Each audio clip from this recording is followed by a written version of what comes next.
Right, start again. Morning, everybody. Welcome to OSMB, Overview and Scrutiny Management Board. My name's Councillor Robert Parker and I'm the chair of the board. Welcome to all members in attendance today and to all officers attending both here and some people on Teams. The video feed of this meeting is being recorded, so it's not live. It will be uploaded onto the County Council's website after the meeting. I was thinking about welcoming the executive members and the executive support councillors. Sure. Is that better? So I'm not sure if Councillor Hill, Councillor Boothroyd, Councillor Whittingham they're not here, but they may be present online. So too may be Councillor Hilton Spratt. Councillor Whittington is on Teams. Fine. So welcome, Mark. Welcome also to the two members of the corporate support team, Debbie Barnes, Chief Executive, and James Drury, Executive Director Commercial. As usual, I'd like to begin with a health and safety announcement.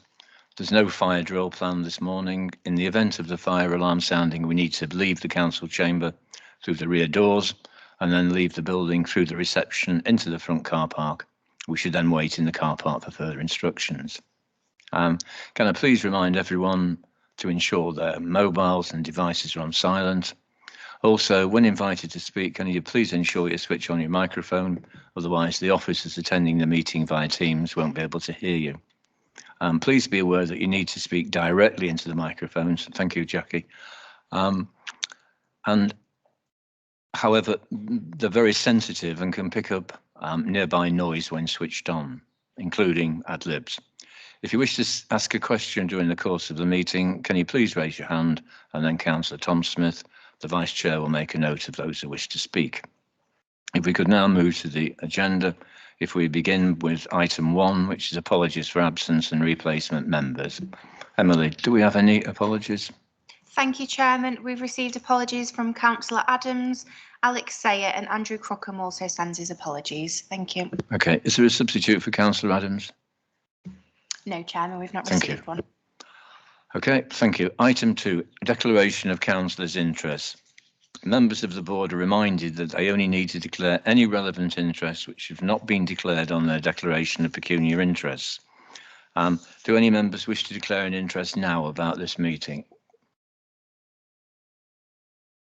No, thank you. If we move then to item 3, minutes of the meeting of the 30th of September. This paper is before us to confirm and sign the minutes from the meeting of the board on the 30th of September as a correct record. Okay, I'd like to go through page by page, and if anybody wants to raise any issue. So we're on page 5 at the moment of agenda item 3. If anybody wants to raise anything, please indicate. Page 5, page 6, page 7, page 8, page 9, page 10, page 11, page 12, page 13, and page 14. Thank you. Do I have a proposer and seconder that these minutes are accurate? Proposer, thank you, Councillor Kendrick. And a seconder. Sorry, Councillor Pepper, thank you. All those in favour, please indicate. Thank you. That leads. Any abstentions, by the way? Thank you, Jackie. Yeah, thank you, Eddie. Okay. The minutes, therefore, are agreed. Announcements by the Chair, Executive Councillor, and Chief Officers.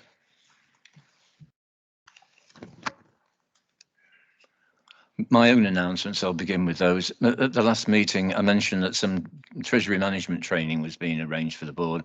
This has now been arranged for members on Wednesday, the 24th of November at 2 p.m. and will be held via Teams. An appointment has been set out to members, and I would encourage everyone to attend. Of course, I'm sure that arrangements will be made for those people that can't make it on that particular day.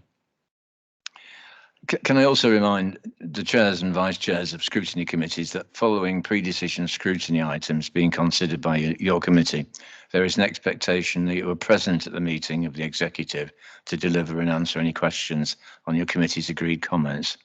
If for any reason you're unable to attend the executive, I'll be willing to present your comments on your behalf, subject to being adequately briefed.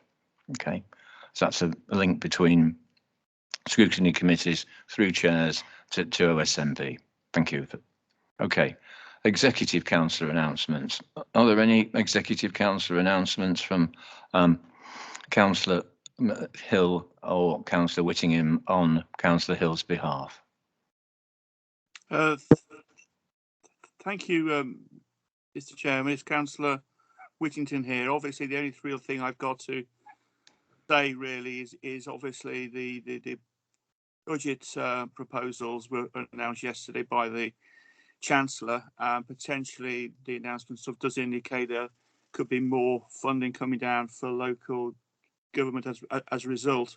I know that the finance team are expecting to get some briefings today from the Society of County Treasurers and from Pixel Financial Management as well, but it will take them several sort of weeks to sort of work through the impact of the figures, and obviously the actual local government financial settlement itself, the actual numbers normally come down sort of in December time, just before Christmas. So that's all I have, Mr. Chairman. Thank you. Thank you. Okay, moving on. Councillor Richard Bootroyd isn't present, and I'm not sure if Hilton Spratt, support councillor, is here. So we'll move on past that. Okay. So if we then move on to after executive councillor announcements. Excuse me a moment. Chief Officer. Yeah, Chief Officer. Any Chief Officer comments? Thank you very much. So it's really just to build on what Councillor Whittington was saying in terms of the announcements yesterday. I'm delighted to announce that a Lincolnshire County Council has been awarded just under £20 million for road developments on the A16. It was a bid that we put in, and delighted that that's been successful. As part of the levelling up bid, which that was, also aware that a number of district councils also submitted bids for some of their town areas. I'm pleased to announce that I received a letter from West Lindsey confirming that they had received funding for their Gainsborough project as well, which is great news for Lincolnshire. Yep, 2 pieces of good news. Thank you for that. Thanks, Debbie. James, have you got anything to bring to our attention? Nothing from me, Chair. Thank you. Okay, thank you. We move on to item 5, consideration of call-ins. Emily, do we have any call-ins to consider? None received, Chairman. Thank you. Item 6, consideration of council calls for action. None received, Chairman. Thank you. So we may move on to the 4 substantive motions or items on the agenda. Item 7 is approval to award a contract for Lincolnshire County Council's mobile voice and data service. This is for pre-decision scrutiny to a decision by Councillor Richard Davies, Executive Council of Highways, Transport and IT, who has to make a decision between the 1st and the 5th of November. I want to welcome Leanne Fotherby, Senior Commercial and Procurement Officer, who is attending today via Teams to present the report. Welcome also to Alison, Head of Service Delivery and User Engagement, who is also in attendance via Teams to help answer any queries. So over to Leanne.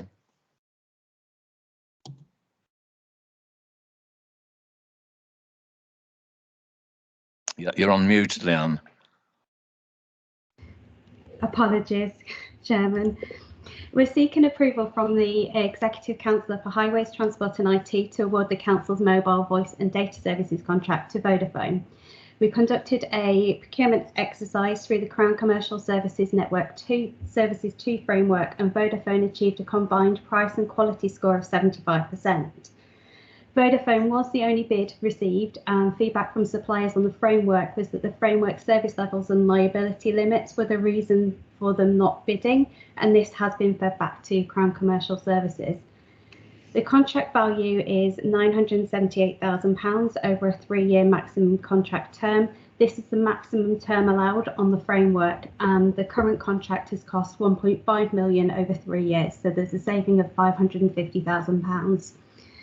The service requirements are largely the same, so we require a flexible monthly price plan, which allows the council to move connections to the most suitable price plans, place the connections on hold and cancel them at no cost to the council. So the main change for this contract is the removal of the technical fund, and device costs will be charged to the cost centre of the manager placing the order. So the tech fund was removed due to there being no plans for large-scale refresh of devices. And as of the 1st of October, there was around £10,000 in the tech fund, and INT planned to use this prior to the start of the new contract at the end of November 2021. Vodafone has one of the best network coverages across Lincolnshire, and it's demonstrated through both their performance as the current provider. So there have been no service level failures for coverage in the current contract, and mobile phone providers are required to publish network coverage figures with Ofcom. Other benefits of awarding the contract include minimum disruption to change the SIM cards. This had been identified as a major risk for the council due to the majority of users working from home and the potential to severely impact frontline services. There is 5 price plans within the new contract with different levels of data attached to them, so we can move users between the price plans during the contract period, which has resulted in the purchase of additional data no longer being required, and therefore saving the council £20,000 in additional data purchase costs. If the council does not approve the decision to award to Vodafone, we'll move to Vodafone's standard pricing tariff, which will result in increasing costs for connection. So a standard cost for talk, text and data is £2.87 in the new contract. And the standard tariff cost is £5, so that's a difference of £90,000 per year. There'll be a large number of tariffs for the contract management team to manage, and will increase the amount of time administering the contract by the Serco team, and there'll be a cost for cancelling and placing connections on hold. So we invite any additional comments. Okay, fine. So time for questions or to make a point. Councillor Strangle, Eddie. Thank you, Chairman. I think it's a no-brainer personally. Certainly Vodafone, which from personal experience, I've been on since '94 with my first mobile, which was the size of a brick. Gladly it's reduced now, but certainly I've had great coverage all through the county and indeed throughout the country. I found that Vodafone works very, very well. So to me, it's a no-brainer for this recommendation. Thank you. Okay, thank you. Before I move on to Hugo, just want to say welcome to Bob Adams, who's joining us today. Really good to see you, Bob. Thank you. Right, Hugo. Morning, Mr. Chairman. I suppose my question is related to the timing of this contract in relation to when it says that it could be dictated by the extra work involved with Serco. And is there a merit that actually when we look at sort of our Serco contract, that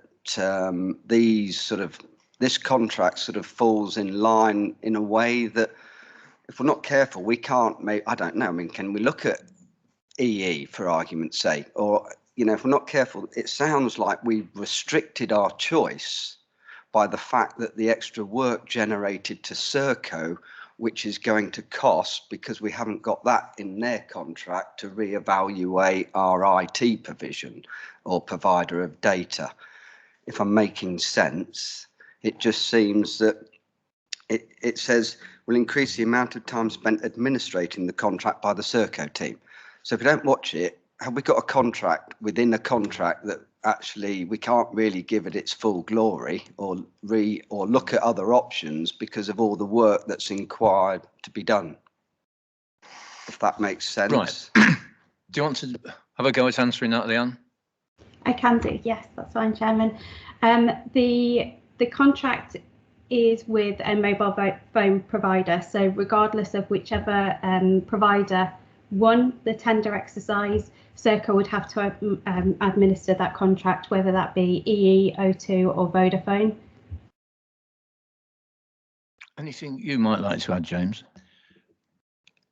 Just to say, Chair, that I think that's one of a range of things that we've considered as part of the evaluation, and I think the point already made about the coverage within the county is really important for us, and the fact that we've now retained, we're proposing to renew the contract at quite a significant saving from what it has cost us before as well. So I think overall it's the right thing to do, and it's a positive contract that I certainly welcome. I think the point regarding the Serco involvement, as Leanne said, Serco would be involved because of the nature of the contract, so they'd be involved in administering that irrespective of the provider. But it is something that we would need to be looking at as part of the work that we're doing that comes to OSMB around thinking about the future post Serco as well. So in 2024, that there won't be the current contract with Serco. So it's all of that is taken into account. But at the moment, I believe this is the best contract that and is a significant improvement on the current arrangements that we've got, because it's cheaper and it continues with the business continuity, which is important, and the coverage across the county. Thank you. Hugo, you want to come back? Yeah, I mean, is the business continuity, does that become the key driver to this contract if we're not careful? Because everybody's all geared up with Vodafone, and yes, it is a major issue to change, but that has to be valued into it at some point, or else we will always be going with Vodafone. And I'm not saying that's right or wrong, and it still might be the best option, but it just seems though, and it is, I mean, to change everybody's system from Vodafone to EE is actually quite a challenge. And yes, we're coming off the standard rate and they're giving us a good deal, but it's how do we really know that that is a great deal, if you know what I mean, because of the complications involved in these sort of contracts. Leanne or James?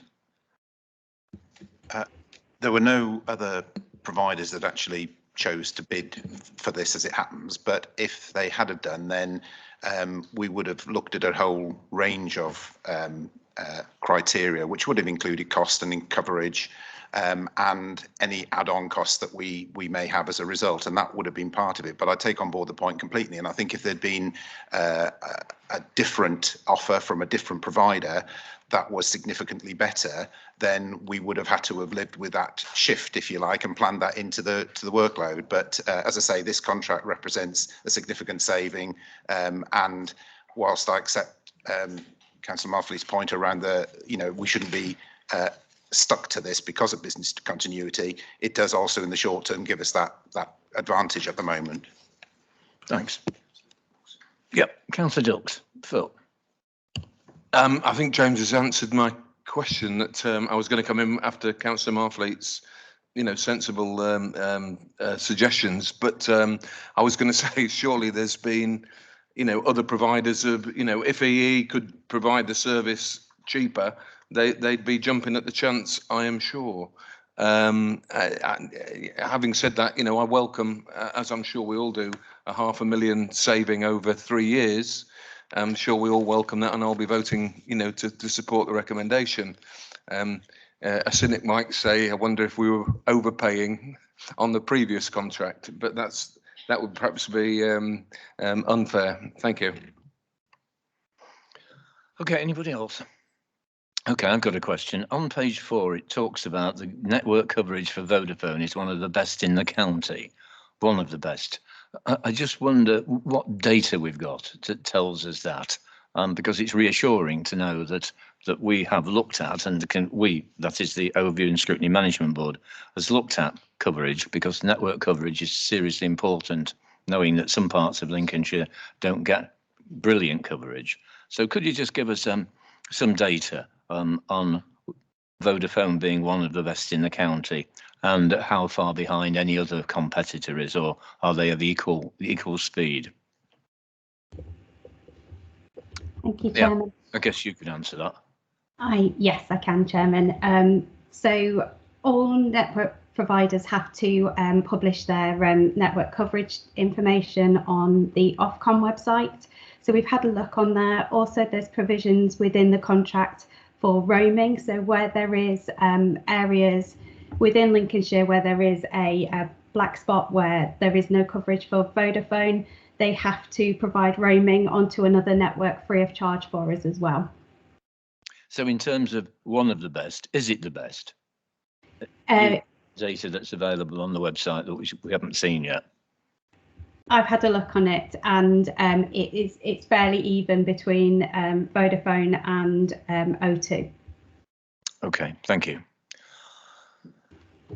Anyone else wants to make a point? Yeah, Nigel, sorry, I missed you.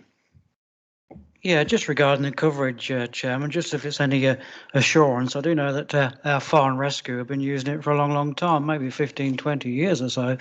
And being an emergency service, they wanted to be assured of coverage and went to all corners of the county and all black spots and wherever to make sure the coverage was good. And also during that period, Chairman, there was a time when they didn't have radio scheme at all. They went entirely onto cell phones, yeah, and again, Vodafone was the preferred one and continues to be so. Okay, thank you. Anyone else? No? Okay, if we go back to page 1 of the paper that was sent to us separately, it talks about the actions required, and OSMV is invited to consider the attached report, which we've done, to determine whether the board supports the recommendations to the Executive Councillor and agree any additional comments to be passed on. Well, the additional comments seem to be related to only one tender, and also that Vodafone is one of the best suppliers and we're getting a better deal. So those are the actions required. Can we vote in favour or not? First of all, in favour of considering the attached report and agreeing any additional comments. All those in favour? Any against? Any abstentions? Okay, then it's agreed this paper should go to the executive member with our additional comments. Thank you. So we move from item 7 to item 8. Excuse me, Health and Safety Annual Report 2020-21.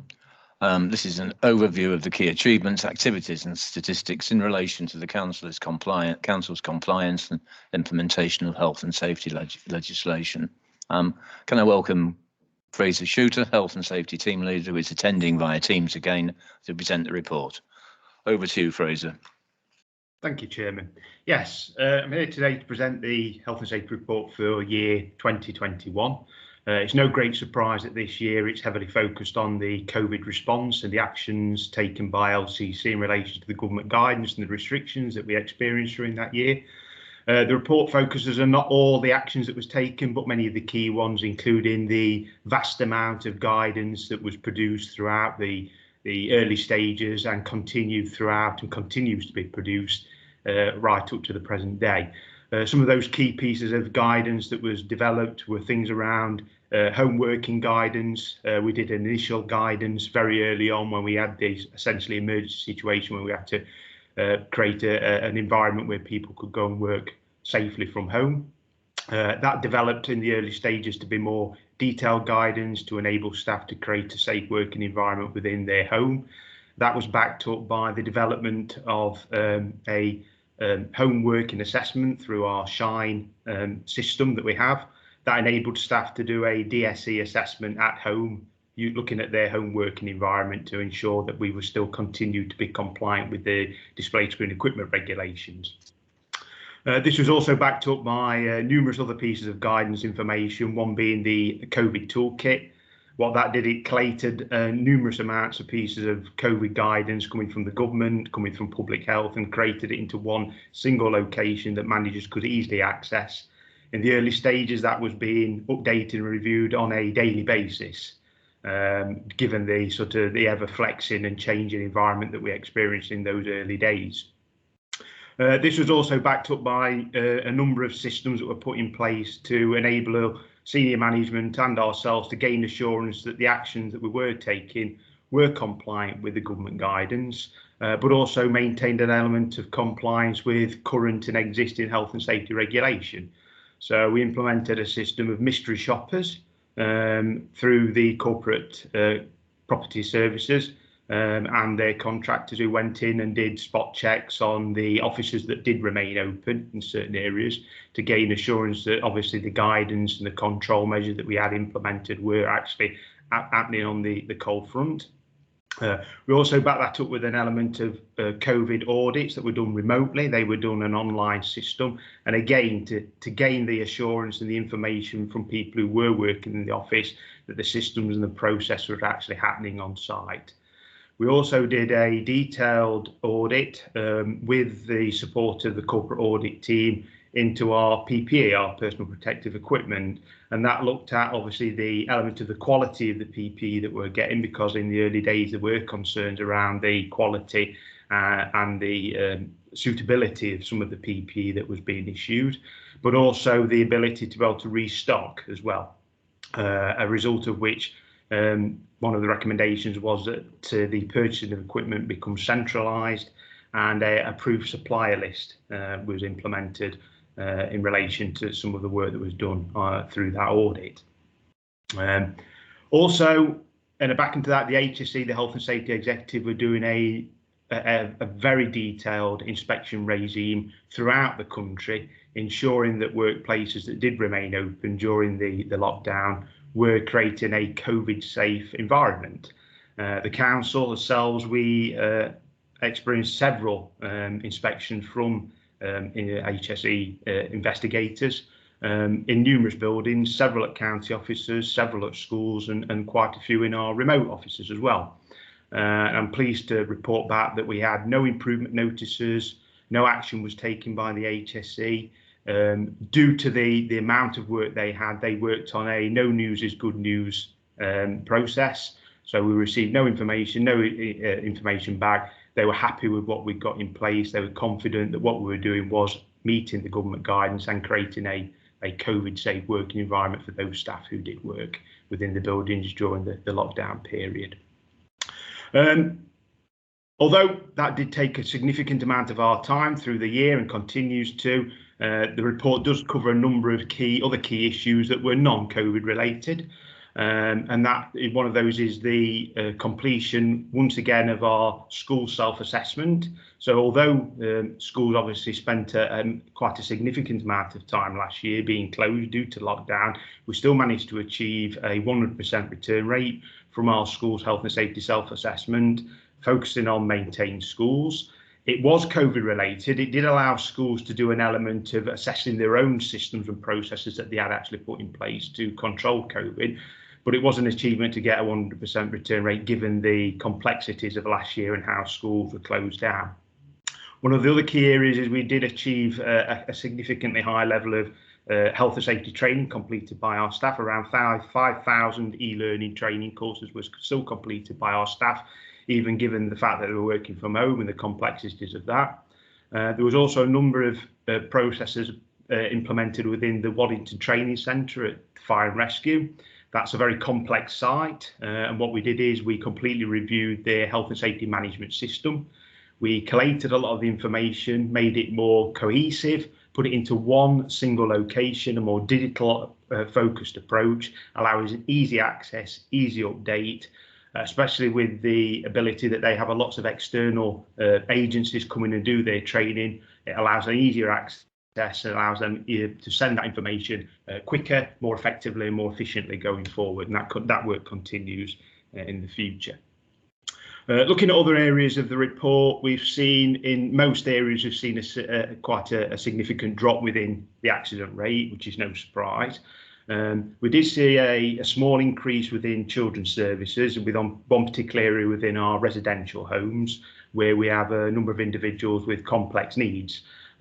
Most of that came out of an element of frustration. The individuals within those homes, their normal routine was obviously massively disrupted.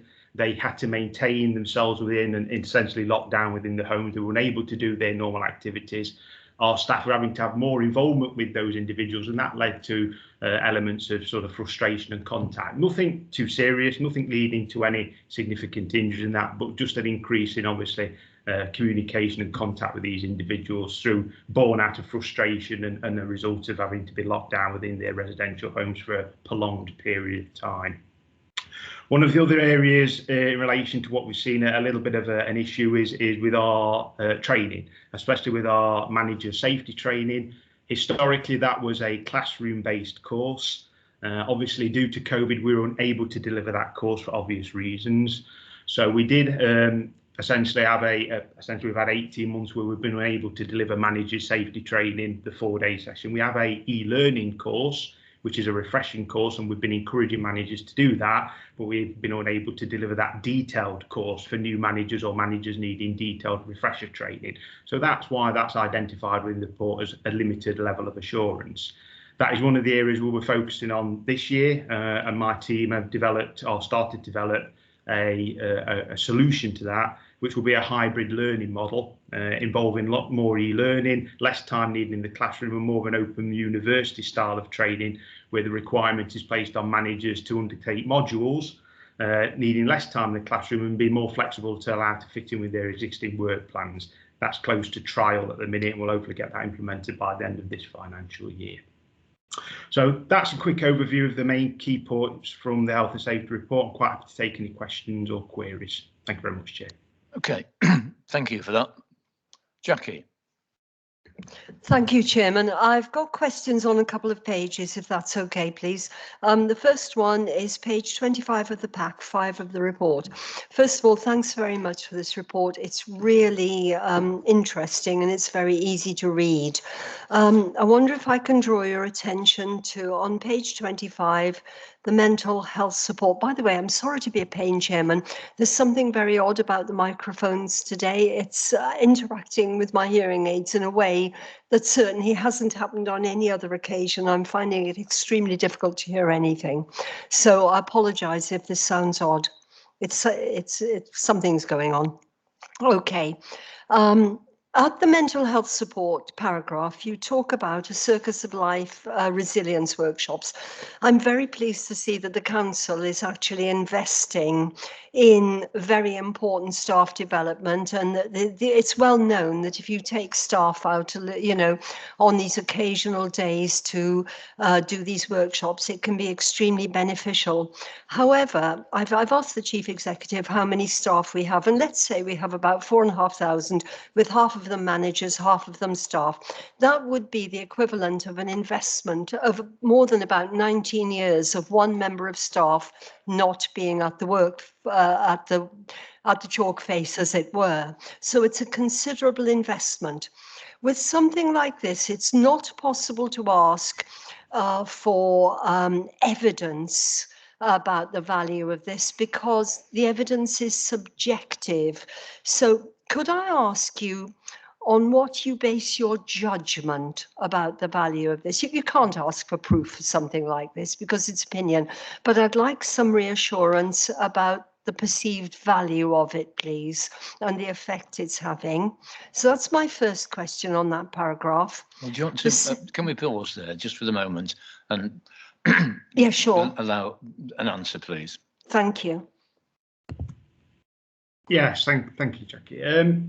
I think it's a difficult one to give an absolute definitive answer on this. I think there's a number of factors that come into, obviously, mental health within the workplace. It's a relatively, I mean, it has got links to health and safety, but also links in with HR and employment law as well. I think the fact of the matter is an element of, obviously, we will continue to support employees. We have a very good employee support network. We have employee counselling as well. So it's a matter of monitoring those existing supports that we give employees, see how those are being interacted and used by employees, and getting some feedback and then monitoring that. Obviously, sickness will play a key role within that as well, and monitoring the sickness levels and the reasons why people are having sickness as well. And I think those obviously play key factors in sort of enabling us to judge how successful this has been in relation to improving the mental health of our employees. I think this is the start of a very long journey for us as a council. The introduction of mental health first aiders is new for us. It's a new thing. I think it's a positive thing, as you say. I think it's an excellent thing that we decided to take this path.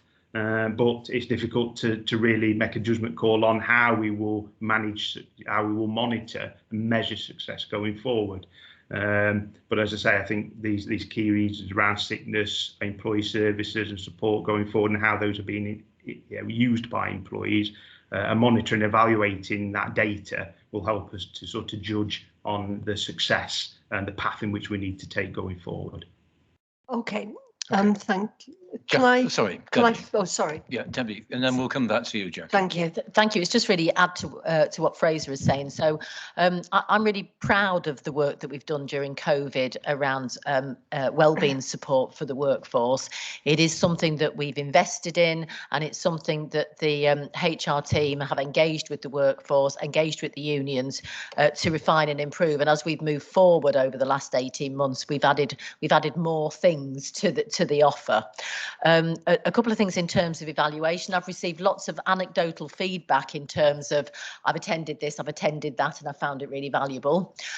We've done a video that may be worth actually sharing the link with the committee, because staff have stepped up and shared their own personal journey and spoke about what they've accessed around the wellbeing support. And again, it's, I'm just really proud and humble really that the staff felt comfortable to share their journeys.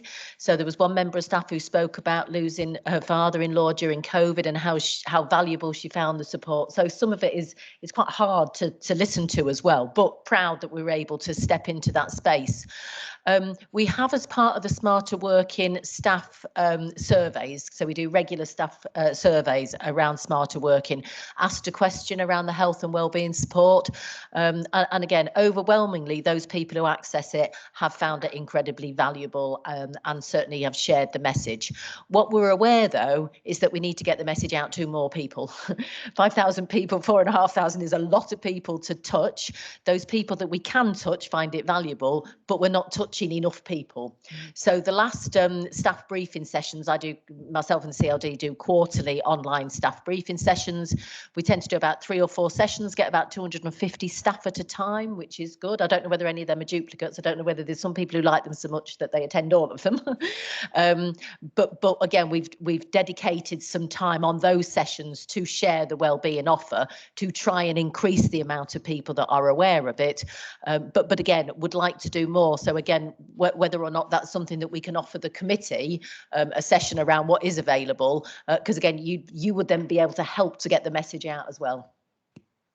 Okay, thanks. Could I just ask a question on the back of what Jackie started off, and that's really to do with being asked to work at home isn't everybody's cup of tea, and some people who see their social life almost as being at work may well have found staying at home quite a challenge.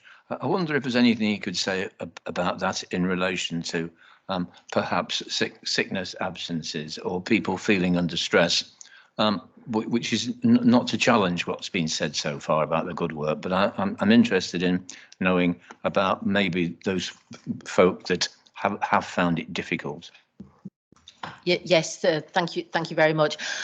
So all managers were given advice that there are some reasons why, even during the sort of national lockdown, that people would be able to come into work, IT connectivity, frontline staff, and health and wellbeing was one of those factors as well. So some people did come into the localities or into the bases here because of wellbeing reasons, and that was risk assessed by managers on a regular basis. However,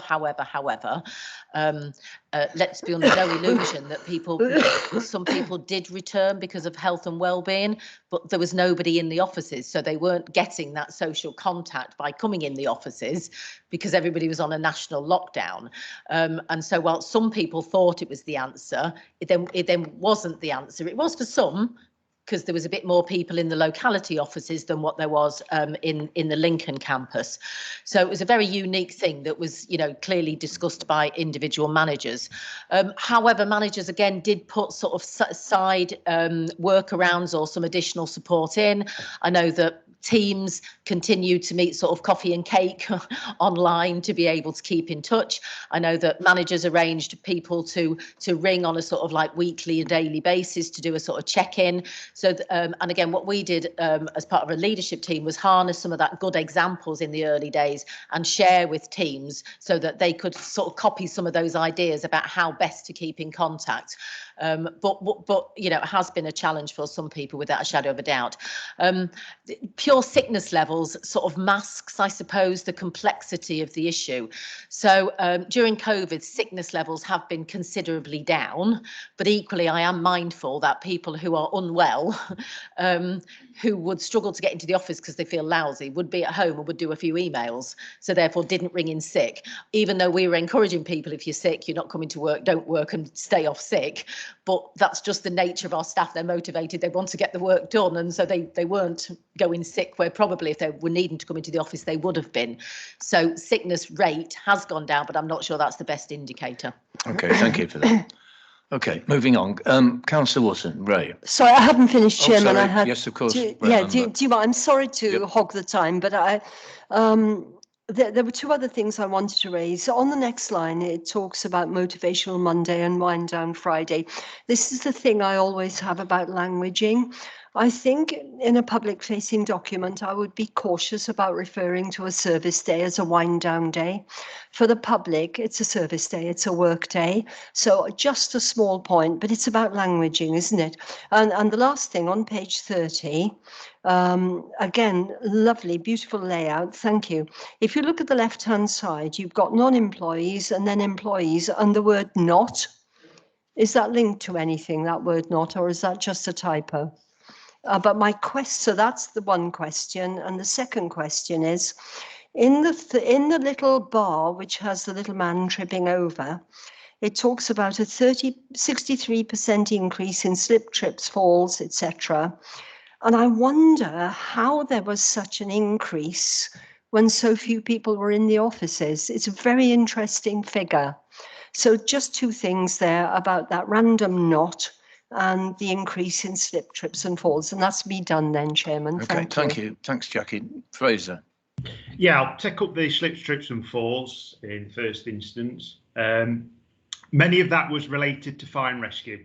Obviously continued to work throughout the pandemic and the lockdown. We did do some investigation into that.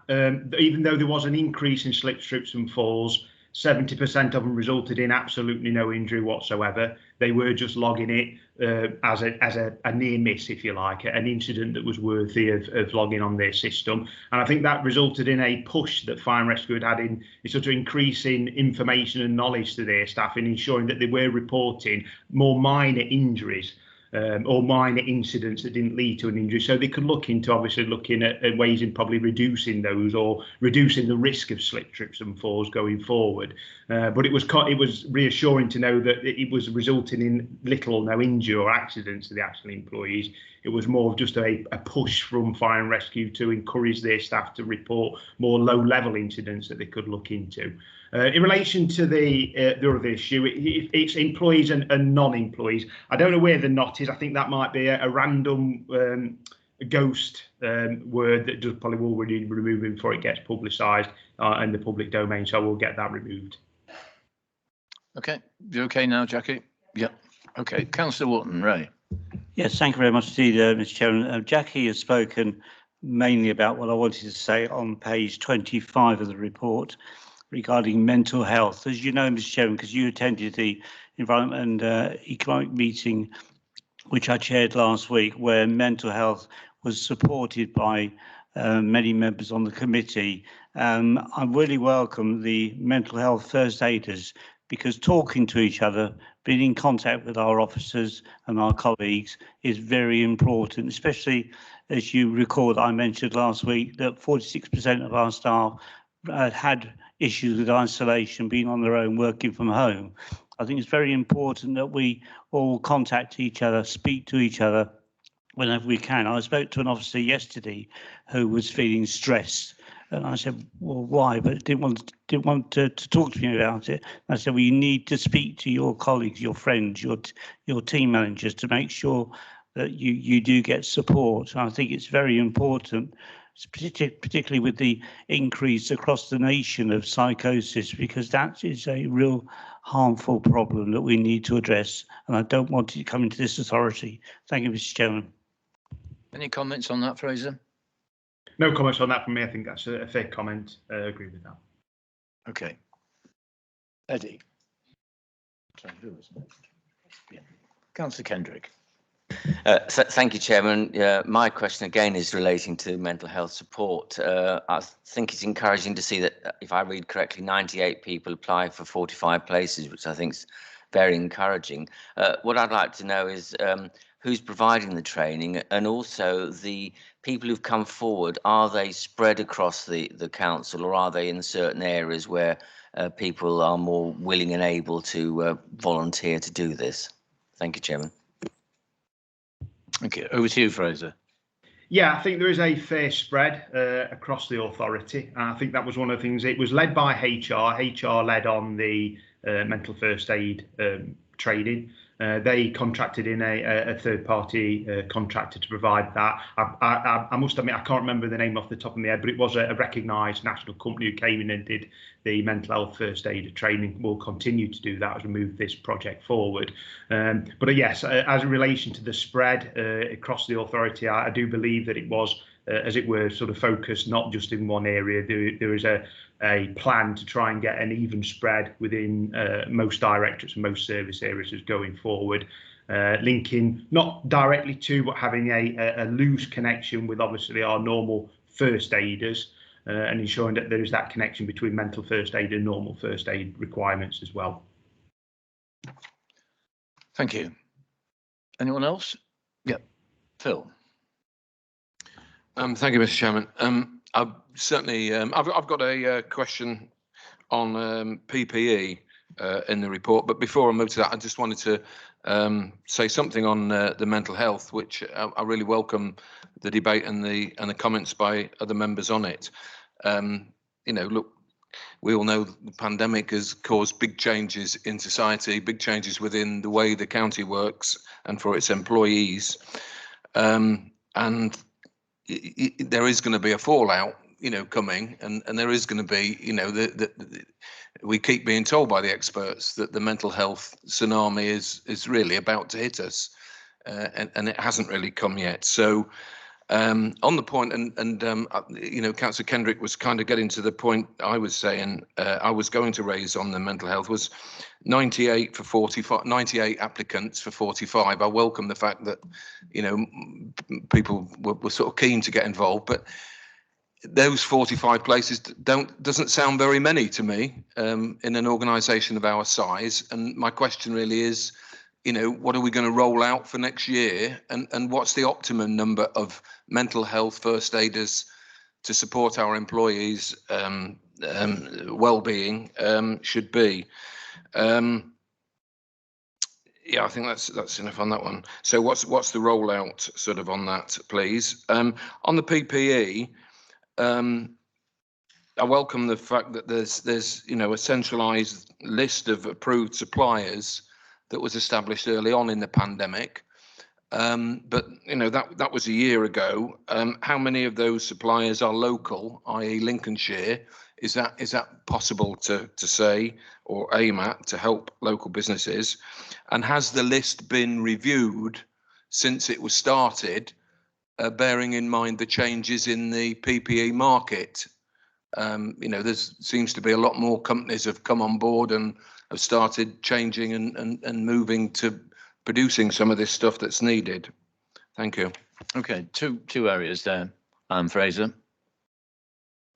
Yeah, I'll answer the first one in relation to the mental first aiders. I think one of the key things will be is getting the feedback and analysing the information that we get back in relation to the 45 people who will be taking this going forward. Getting a bit of a picture as to whether they are feeling overwhelmed with the amount of interest and involvement they're getting from employees, to see whether there is an additional resource required within that area. I think, as I say, this is a new area for Lincolnshire County Council, and we are pushing this forward.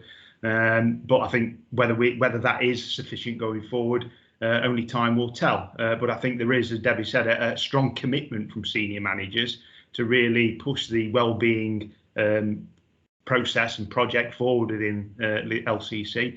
And I've no doubt that if evidence identifies that there is a bigger resource needed, then further resources will be given to that. But that will be a decision that will be made going forward, evaluating the feedback that we get in these early stages.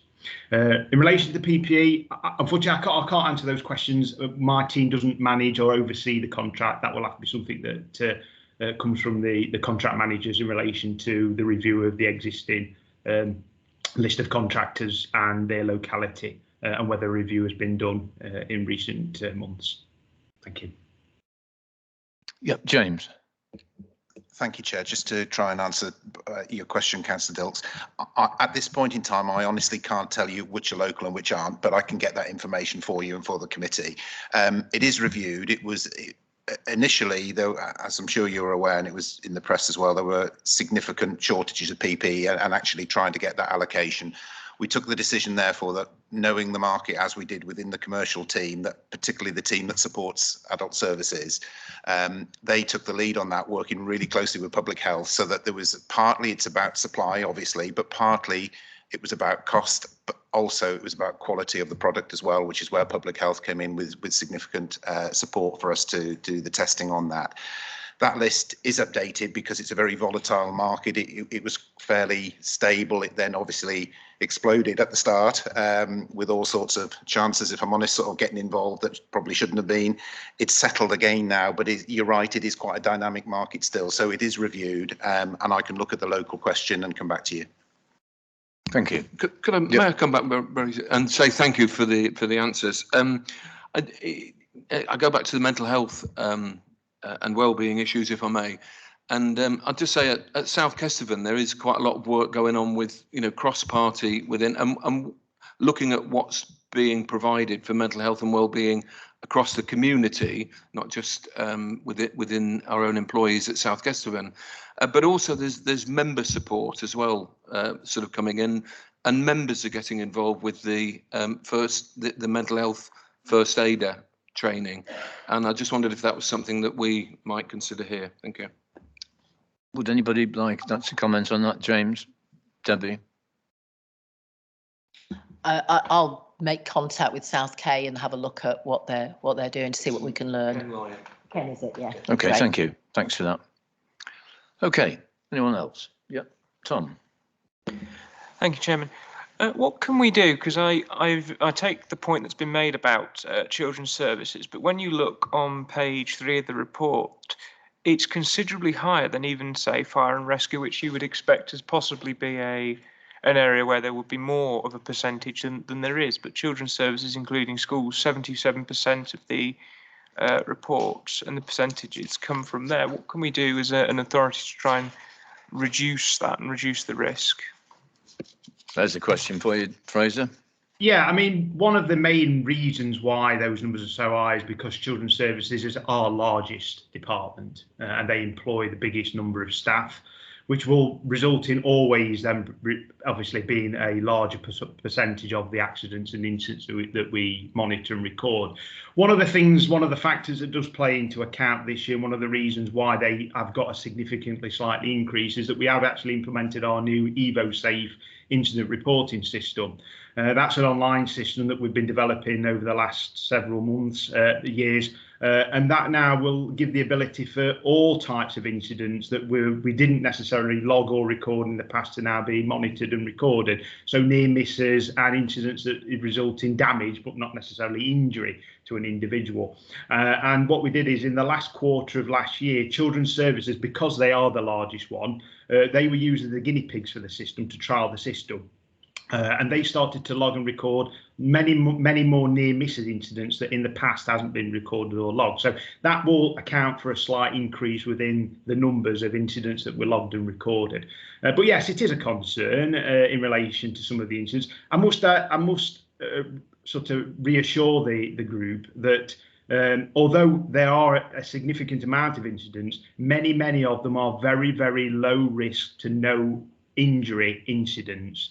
They are just incidents that need to be looked at and reviewed, but many of them don't result in any sort of significant injury. They don't result in any time off for staff, and they don't result in any RID or reportable incidents. They are very many low-level type accidents. Many of them are pupil related as well. So many pupils falling in playgrounds and things like that are logged and recorded by schools on our system, which we've heavily promoted within our maintained schools to utilise the system rather than having their own internal localised systems. So we continue to monitor that. We do produce a lot of information and guidance in relation to that, but we will potentially see an increase generally across the whole authority next year because of the new reporting system and the ability to log and record a vastly increased amount of incidents and near misses that we didn't necessarily record in the past under our old system that we had in place.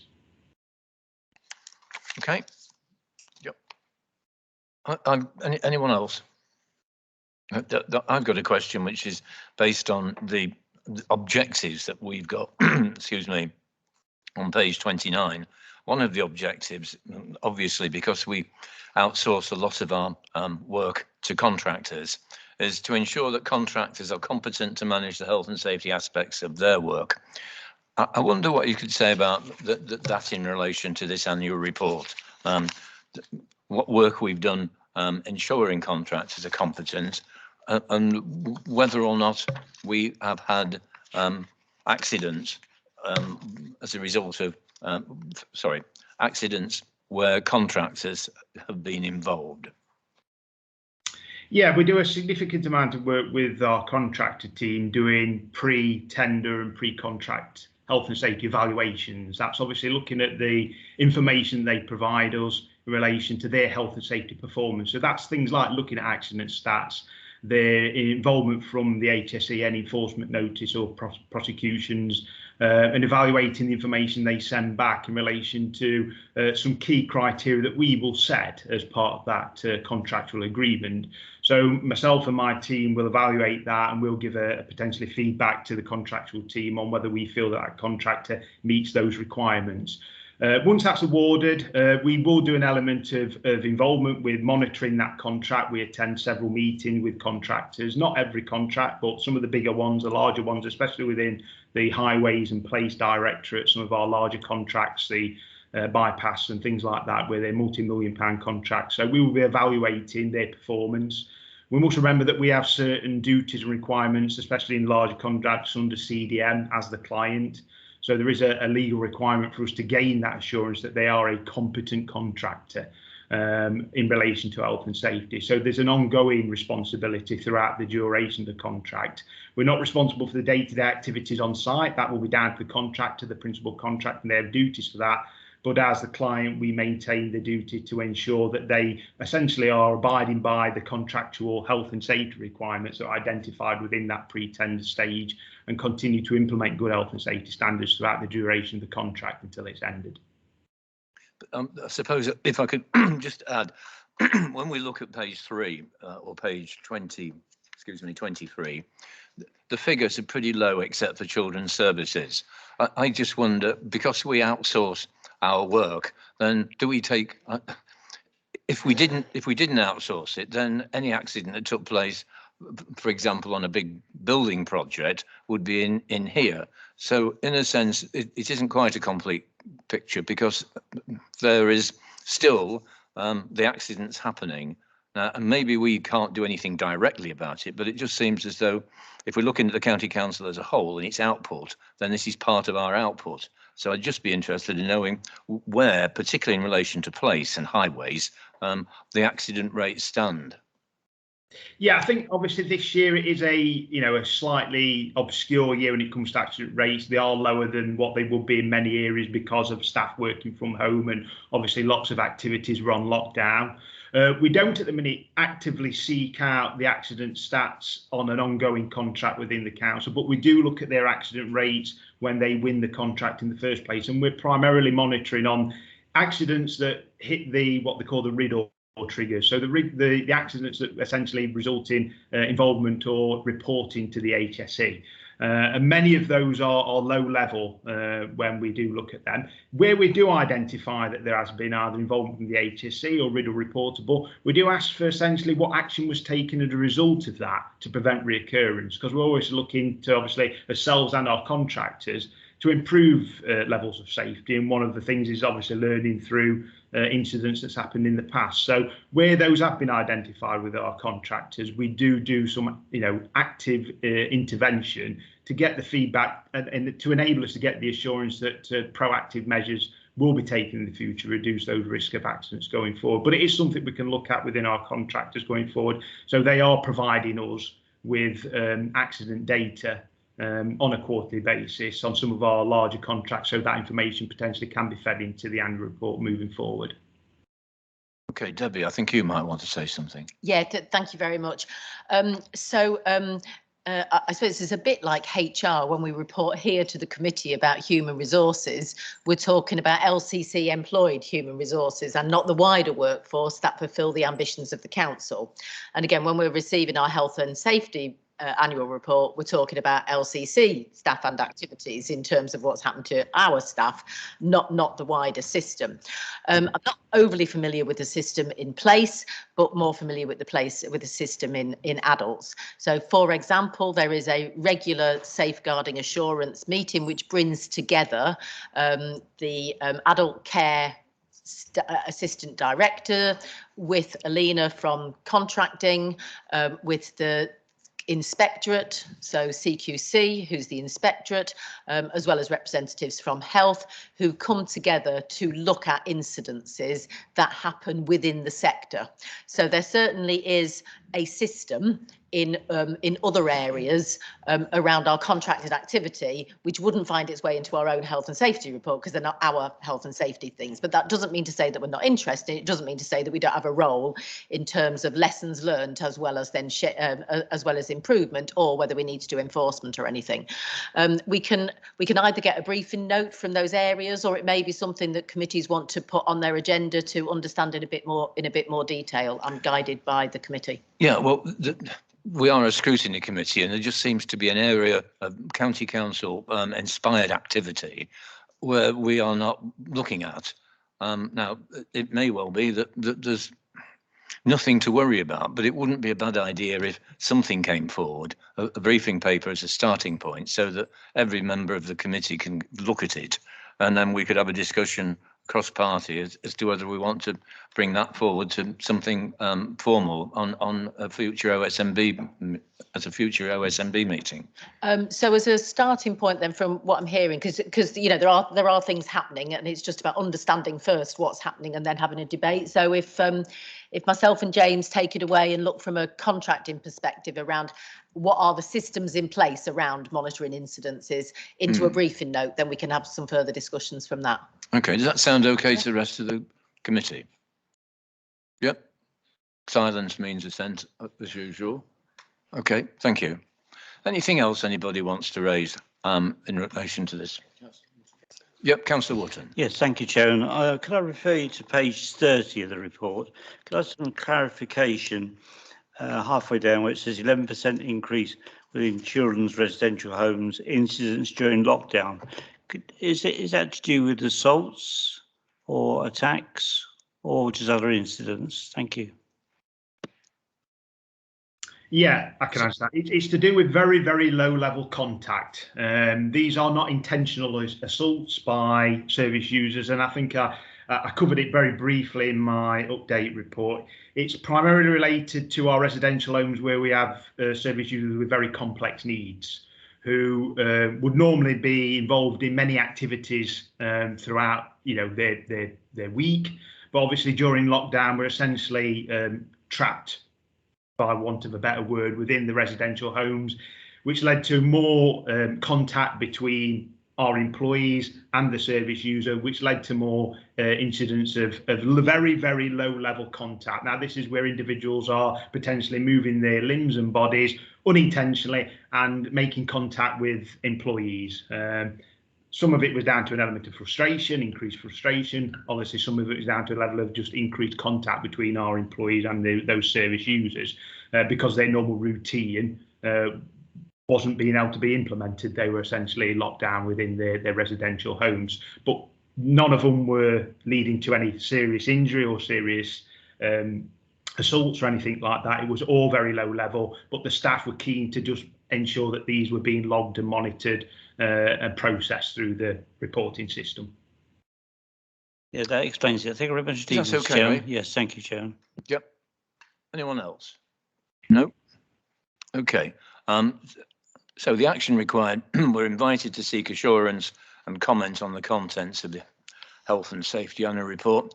I'd like to propose that the board has been assured of the council's compliance and implementation of health and safety legislations and its statutory duties, and as our comments on the annual report for 2021 will be noted, and Emily has captured the main points.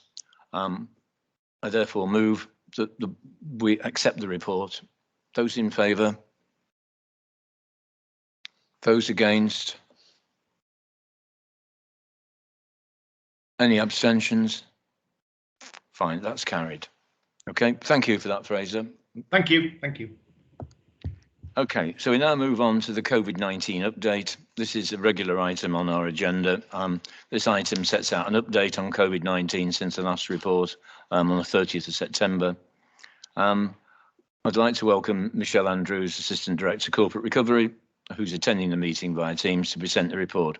Over to you, Michelle. Thank you, Chair. Is the sound acceptable? Yes? Yep. Yep. Okay. Thank you. Okay, so as you say, this has become a regular item over the past 12 months or so. I'll take you through the current position and then explain the next steps in our plan. So as you can see from the report, the position has changed since we presented the September briefing. The case rates have increased as they have nationally, and you will see there the population per 100,000. The case rate at the time of writing the report on the 25th of October was for 521.4 per 100,000 in comparison to September, where it was reported at 257.1. However, as we move through, we can then see also the amount of COVID-19 cases within the county has increased, and the reported cases there in October were 3,996 in comparison to 957 when we reported in September. However, with regard to, again, sadly reporting the deaths in the last 7 days, in September we reported 6 deaths in the previous 7 days of the report being put together, and this October meeting we are reporting an additional 7 deaths sadly in the last 7 days. However, that position is remaining stable, although still sadly losing people to COVID-19. We are seeing the position stabilising, and again the take-up of vaccines in the county continues to be a really positive one, with the details there of the number of vaccines that have been administered since the previous report. An additional piece of work that we agreed to put in was comparison to our neighbouring authorities, and as you can see, we are generally in line with the situation in those neighbouring authorities, and all of them in the main seen an increase, and some significant increase as set out within the report. So as we move then through, we've presented the most recent data in detail, both at a district level and through then the case levels at that for each of those areas. As we move through the report, then what we've looked at is the change in national guidance since we last presented the report. There's changes on the 1st of October to the NHS Test and Trace and the COVID-19 Management Quarantine Service and the health protection functions at a national level. And so we've set those details out for the committee. And on the 4th of October, the rules for international travels changed, and we've seen a most recent change also with regard to the use of lateral flow testing, which has not been able to be reported in this and documented due to the timing of putting the report together. On the 7th of October, the government published an update to the Contain framework, and as people may recall, this is how the government are going to look to manage and support the delivery and the containment of COVID-19 over the autumn and winter, and sets out the plan for being able to do so. We've set out within there and set links to the actual documentation for colleagues and councillors that wish to have more detailed information on that. The approach that is going to be taken is very much around the vaccination take-up, encouraging people to keep themselves safe and take personal responsibility, and as we move into the winter, to ventilate and use other means of keeping themselves safe where they're in close proximity to people that they do not normally come into contact with.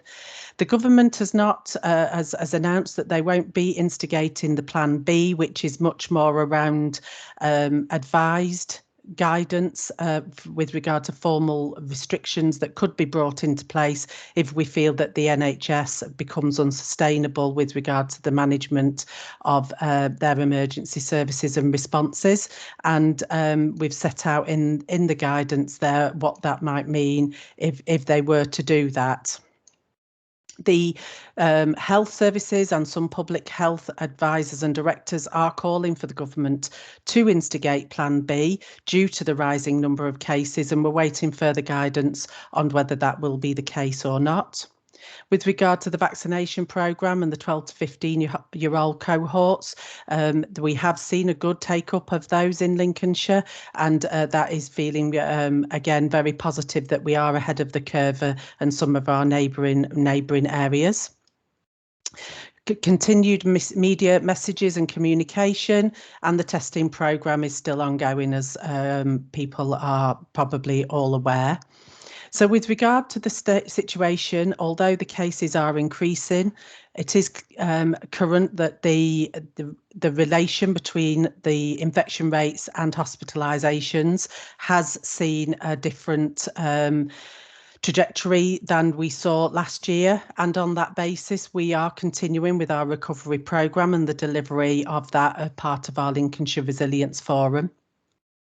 We are now in the final stages of our recovery plan, and we have seen presentations in September from the NHS and Public Health, in October from Education, Higher Education and the community and voluntary sector, and all have given assurance that there are systems and the direction of travel is mostly positive, and that some of those vulnerabilities that have been identified will be in place for some months or in some cases for some years. However, the plans are in place to address those within a business as usual situation without additional resources identified through the Resilience Forum. So on that basis, we are continuing on the path, and we'll set out in November with the RSCG next meeting, the business and economy situation, which will obviously reflect some of the information that was announced yesterday from the Chancellor, and some of those other initiatives that will be in place to support both employment and the delivery of prosperous communities going forward.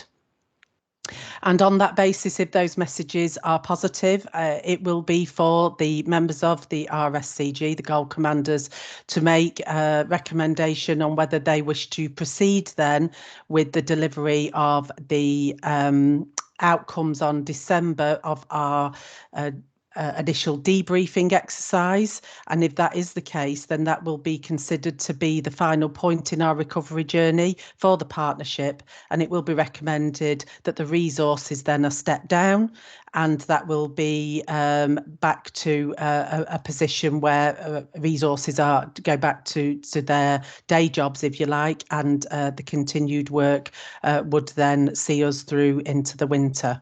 Happy to answer any questions and give more details on any particular point. If that is the case, though, I would just like to note that it would be recommended that the final report to OSMB, if it is felt to be required, would be at your next meeting on the 25th of November. Thank you, Chair. Thank you, Michelle. That's really good. Thanks. Any questions? Jackie. Thank you. It's more comments, if that's all right, Chairman, please. Thanks ever so much for the report. I find these very helpful and very educative. It's very worrying that the figures are up in the way they are. I noticed there has been a slight drop in the last few days. Just to comment that the booster programme in Lincolnshire certainly appears to be quite brilliant. I was called for mine and I found it to be like a military operation. It was superb, John Coupland Hospital in Gainsborough. But I did observe some very odd behaviours in the people around me. Some people found it acceptable to be abusive to the volunteers who were there helping and resistant to having to wait 15 minutes, making comments like, "You can't keep me here, I'm not your prisoner." And there does seem to be, with this particular illness, it seems to be triggering behavior that doesn't occur when people go for flu jabs. It seems to be capturing emotion. It's emotive with people in a way that other illnesses don't appear to be. You know, behavior with vaxxers and anti-vaxxers. And I just wonder, has any of that behavior been observed by the, here? Has the council come across this behaviour? Some of the things I'm reading are worrying. Children being bullied because they have or haven't had the injections. So I wonder if there's any comment to make, any information you could give me, please. Thank you, Chairman. Over to you, Michelle. Okay, thank you. Yes, it is worrying, some of the issues that we have seen. They are more isolated than widespread. However, when we are implementing such a wide-ranging vaccination programme, you are inevitably going to find people that don't agree or resist engaging in that way. I am aware that the lead for the vaccination programme is in regular contact with the police and other support services to ensure that staff feel safe while delivering the programme. But where we feel there may be additional issues from anti-vaxxers or that staff don't feel safe to be able to deliver the vaccine, additional measures are put in place.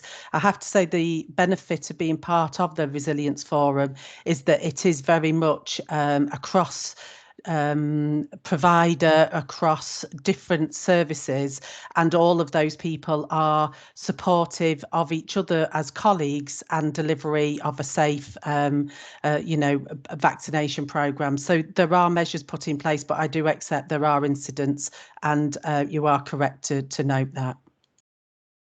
Thanks. I've got Rob Kendrick, Ray Watson and Nigel Pepper, so Rob goes first. Thanks, Mr. Chairman. On page 4, I think it is, there's a reference to the methodology changing on counting COVID-19 deaths, saying it's amended, and the result was the total number of deaths was reduced. I wonder if you give us a bit more information about the change in the methodology. Thanks, Chairman. Okay. I think, as Debbie's said before, that some of those things are outside of our control. We don't locally make any of those decisions. They're made at a national level by the organisations that are leading the monitoring of this process. So unfortunately, I wouldn't be able to give you any rationale for that unless Debbie would like to give any further information that she may be aware of. Over to you, Debbie. No, I'm not aware at all. I mean, I'm happy to talk to Derek to see if Derek's got any information. Okay, outside the meeting, then send it to all of us. Okay, thank you. Thanks for that. Right. Councillor Wilson. Thank you very much, Mr. Chairman. If you recall, at the last meeting, I raised the issue of vaccinations for under 12. In the Grantham area, there was a leaflet drop protesting against children being vaccinated. So I was pleased to see on page 2 that the vaccination process is progressing well. Do you have any statistics to show anyone that has actually refused to have a jab, or their children to have a jab, in South Kesteven or in the county? Thank you. I'm not aware that we collect data on people that refuse the vaccine. We're only collecting data on take-up levels, but I can give you the assurance that the information that was shared at that meeting was shared with the police and other agencies to ensure that we could send out positive and counteract those negative messages that were being publicised via local groups. I will take that away as to see if that information is available, but I don't believe that we collect refusers on that basis.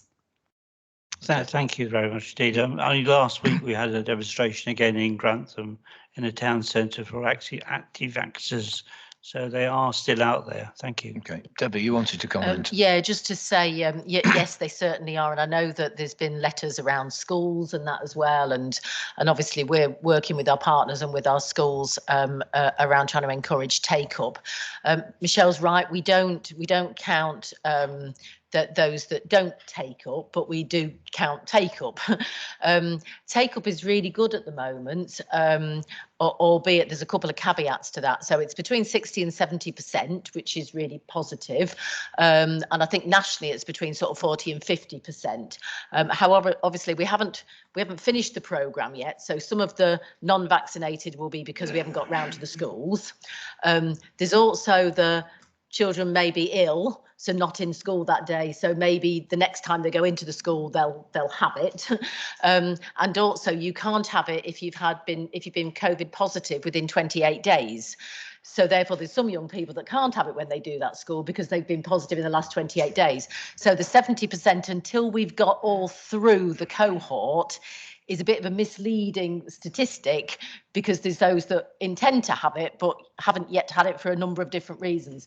So probably at the end of the cohort is the best time to evaluate the sort of uptake. Thank you, Debbie. Okay. Chairman, come back, please, Chairman.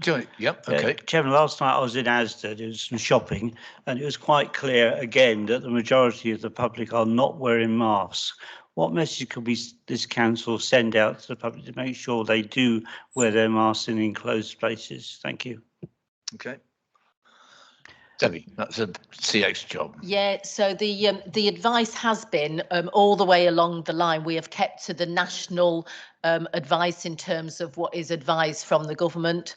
And so we reiterate the national advice that's clearly from the Chief Medical Officer. And currently that isn't the advice.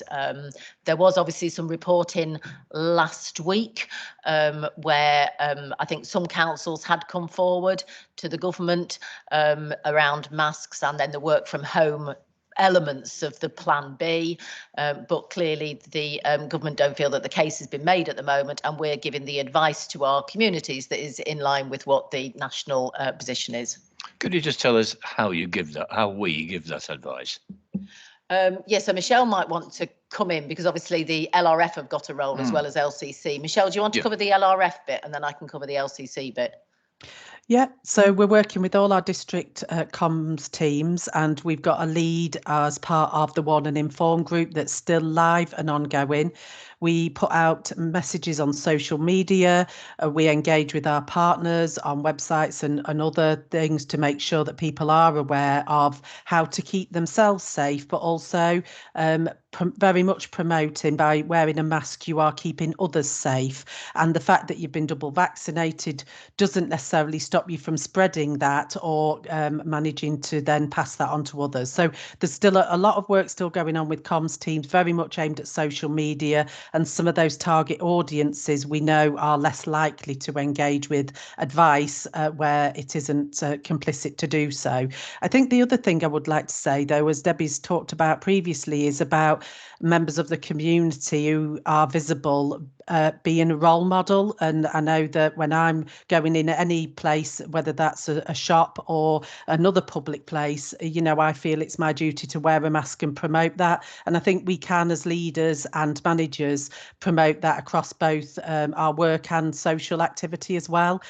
So I'm hopeful that where we can do that, we will be able to kind of encourage people to participate in that self-protection.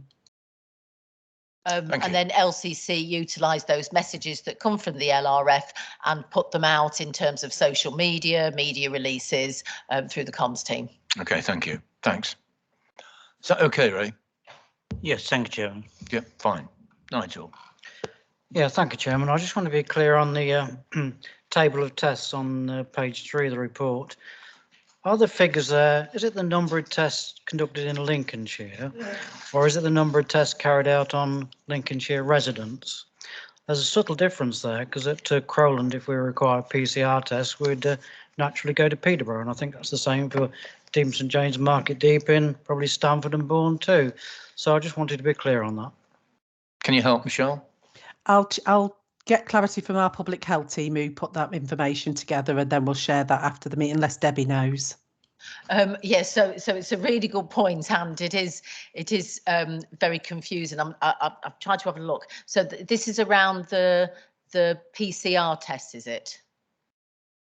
Is the question in relation to the PCR test? Because Nigel? Sorry. Tests in the report. I presume it's PCR. The PCR test. So the PCR test is uploaded via GP registration, not necessarily where you've had it done. And again, whichever way you look at it, can have an impact in terms of none of them are almost coterminous with our Lincolnshire population, because you could have a GP that's out of area and it could be a Lincolnshire resident, or if you were to do it on residential address or where you have it, there'll also be people who are visiting Lincolnshire that then don't. So you never get that absolute crystal clear Lincolnshire position, but the PCR test is done on the GP registration. Right, okay. Phil? Yeah, thank you very much, Mr. Chairman.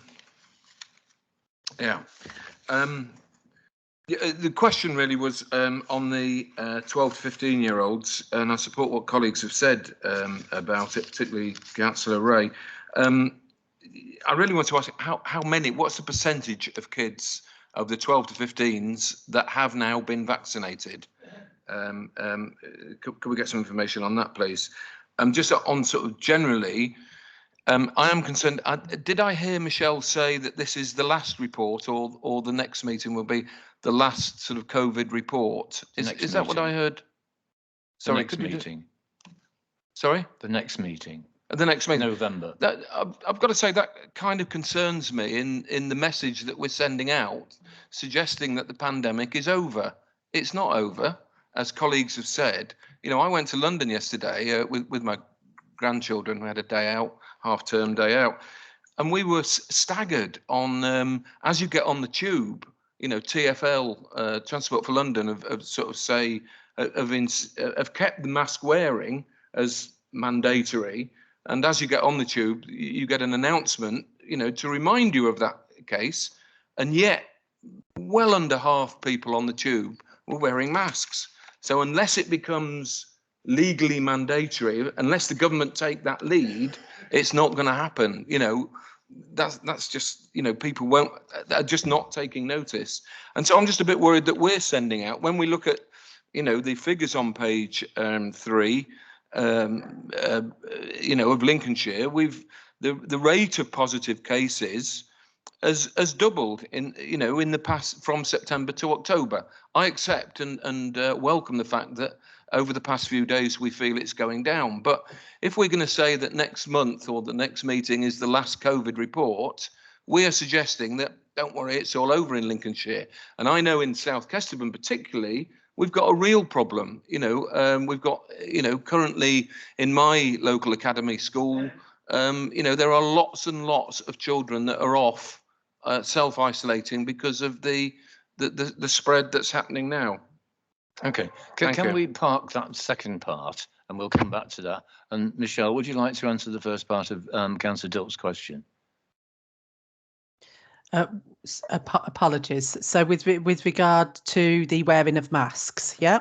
Okay. So I think with regard to, you know, asking people to take personal responsibility, and you know, that interrelation between that and infection rates, you know, we are in a position where we are being advised to do that, not, as you say, being instructed to do so.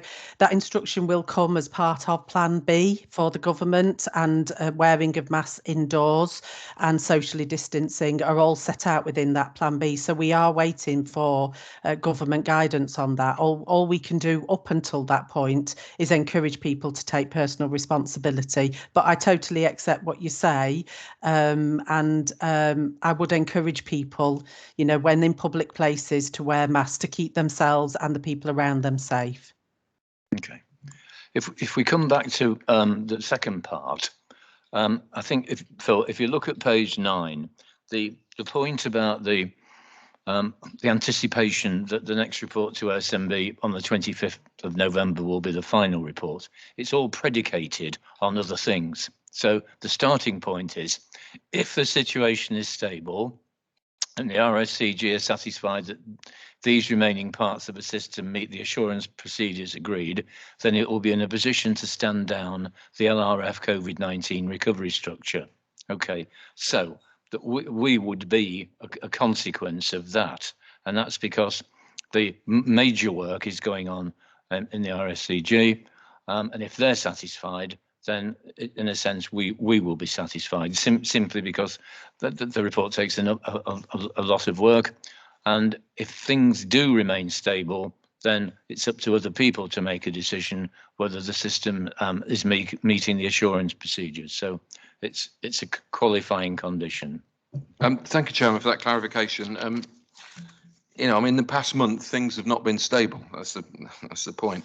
I just wonder if it would be possible to answer my question on the percentage of 12 to 15-year-olds that have been jabbed. I am just on anecdotally, you know, I was concerned to learn yesterday from my daughter that she doesn't want her 12-year-old to be, my grandson, to be jabbed. And I didn't quite understand the reasoning, but I kind of thought, you know, wow, you know, I was quite surprised. And now that is not in this authority, you know, she's my grandson's not in this area, not in Lincolnshire, but nevertheless, you know, it did sort of quite shock me as to, I just wonder how many more people are taking the view that younger people shouldn't have the jab. You know, unless they do, the problem's going to carry on, isn't it? Thank you. So is that a comment or a question? Is that a comment? Yeah, okay. Okay, Michelle, can you help? And then there's Debbie as well. I believe Debbie and I both intimated that we believe the figure to be around 70% in Lincolnshire at the moment of take up. Yeah, it is for that's correct. So it's sorry, I've got me back to you. But just to use the mic. So yeah, it's between 60 and 70, up near the 70s. That's much better than nationally in terms of their sort of 40 to 50. So that's really positive. But as I was saying, there'll be some young people that when people have attended the school, I've been off sick, so I've missed that day, and we'll need to wait till the team come back to that school. And also, if you've had COVID within the last 28 days, you can't have the vaccine neither. So that's not to say that those people at those schools that haven't taken it have decided that they don't wish to take it. They may wish to be jabbed. It's just that they weren't able to be jabbed on that particular day. So the schools are going back to do sort of what we're calling mop-ups, if you like. They've also done over the last half term, with schools not been in, they've also done vaccination hubs with, obviously you've seen the bus from Lincoln out to the vaccination site at the showground. So again, we've had vaccination hubs, so to not lose the week of last week of half term.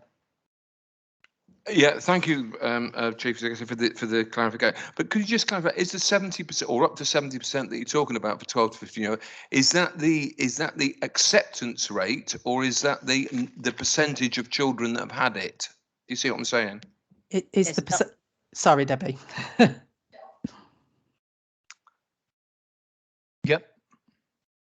Michelle, are you answering? So it is the amount of people that have expressed an interest in taking up the vaccine and have agreed to let their children have the vaccine. So the acceptance rate, the rate we are aiming for, is 75%, which is a very ambitious target, but that is what we're aiming for in Lincolnshire, to above 75% take up. Okay, so we're nearly there. We're doing better than the national average. And yeah, I mean, it is about parental choice and the child sometimes having a say as well. Okay. Yep, Tom.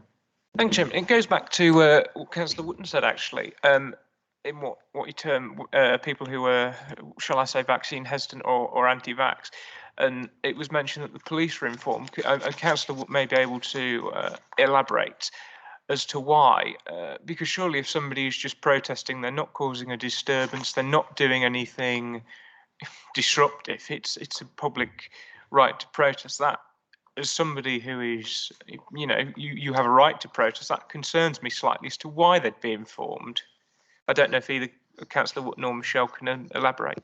Okay, so I know at the last meeting there was a leaflet that was being distributed into households that had information on it which we believe not to be factually correct, and we have a role to ensure that members of the public have the facts to make their own choices. With regard to the police being informed, we informed the police that there were people outside of schools that were expressing their beliefs around the anti-vax kind of agenda, and staff were concerned about their safety on going into those schools to deliver the vaccines. And so in order to make sure staff felt safe, we informed the police so they could respond to any incidents of concern. My understanding was there wasn't any need to intervene, but that was there if there was a situation to arise. I'm hoping that clarified the situation. Is that okay? Yep. Yep, Councillor Strangle, Eddie. Thank you, Chairman. A quick question and then a supplementary, if I may. Is it a government directive that we sit socially distanced in this committee chamber? Okay, could we park that until the end? Okay. Well, I'd just like to ask a supplementary, actually, straight away then, Chairman. Okay. Which is basically, why is the House of Commons sitting all next to each other? Okay, we'll come back to that when we finish the meeting, because there are questions about when will we respond in our different ways, including how we meet as a council and as committees. Councillor Wootton. Yeah, thank you, Chairman. The only thing I want to make really to say is to thank Michelle for her very comprehensive reports. I always find it very interesting at each OSMB meeting. But Councillor Dilks is right. This pandemic is not over. In our South Kesteven area, the Ancaster Parish Council had to be cancelled a couple of weeks ago due to increase in coronavirus in the village. One of our schools in Grantham, Clifton, had to be closed, so it is still around us. And I would like to propose that we don't receive a written report, but a verbal update from Michelle at each meeting. Thank you. Okay. Yep. Anybody else? Anybody else wants to speak? Okay. Yeah. Thank you, Chairman. I was just going to add to it that the Health Scrutiny Committee will be still watching this on a monthly basis. We have this coming in, Chairman, as announcements every month. I would have thought that same paper could be shared out and just be done, as information as we've done with other reports on this committee, which would probably be useful moving forward. I also wanted to pick up as well, if I may, on the 12 to 15-year-olds vaccinations. I understand a lot of these are going through the schools. As a father of a 15-year-old, we've just received a letter for my son to attend. There are some issues here, though, because our closest vaccination centre, according to the NHS's website, is 28 miles away when we've got one in Skegness. So there are still some problems, I think, that need to be sort of ironed out. But I think initially when it was being rolled out to adults, there was these exact same issues as well. So it's keeping a close eye on that, I think, and we've probably got a job there to ensure that our NHS colleagues are picking up on these, and I will be ensuring that I speak to our colleagues as well. And just in regards to masks, it's incredible, I think, the fatigue people have had to wearing face masks, running a business, we've had no end of arguments with people back when you had to wear them. And of course, you can get yourself onto any website and order something to say you don't require them. And I think that's always going to be the battle you're up against, even if plan B becomes plan A. So that's just some points I wanted to add, if I may. Okay, thank you. Thanks. Ray's suggested that we do meet again, or hinted that. I think he's moved it. And before we actually have a discussion about it, I'd just be interested in Debbie's view about the standing down of the RSCG after November, because that's pretty important. We feed off that, and it seems as though it's reasonable to get a better understanding if the situation is stable and the RSCG are satisfied that these remaining parts of the system meet the assurance procedures, then it was in a position to agree to stand out. Well, tell us more.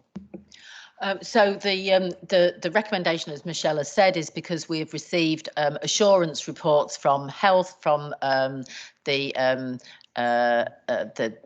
Greater Lincolnshire LEP in terms of businesses, from the welfare cell in terms of support to our communities, feel that actually the arrangements that need to happen to continue to support our communities and our partners in relation to COVID can now be incorporated into business as usual, and therefore feel that we're now in a position that we could step down the recovery response.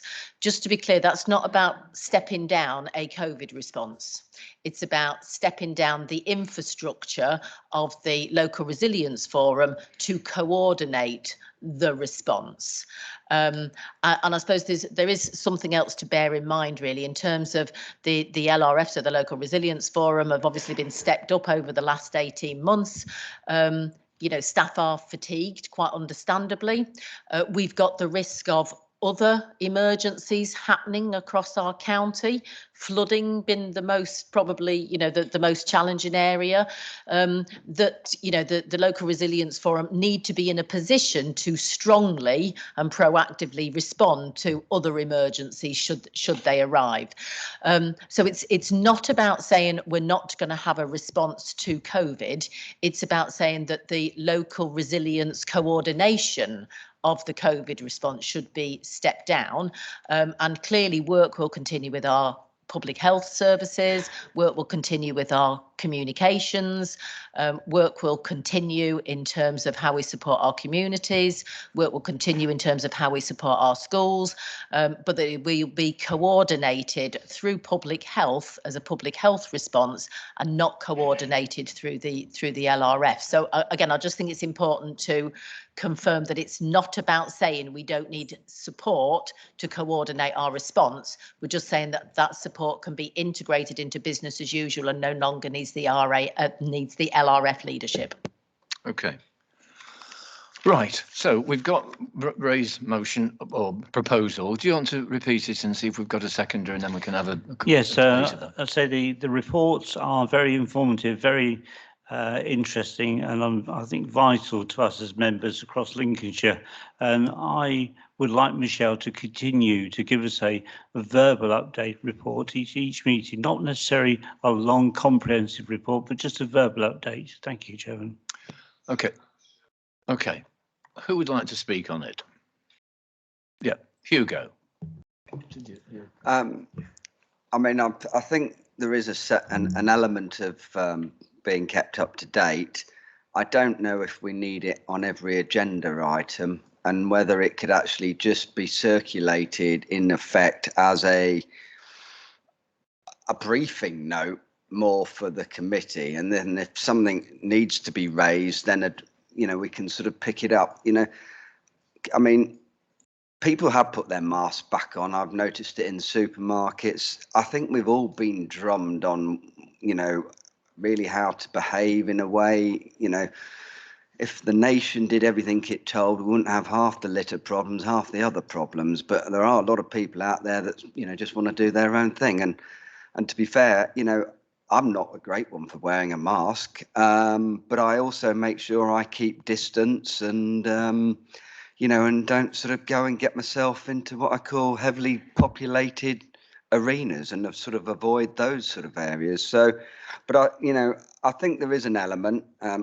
Debbie's view on what Debbie's just informed us of on the resilient RF, whatever it's called. I've just forgotten.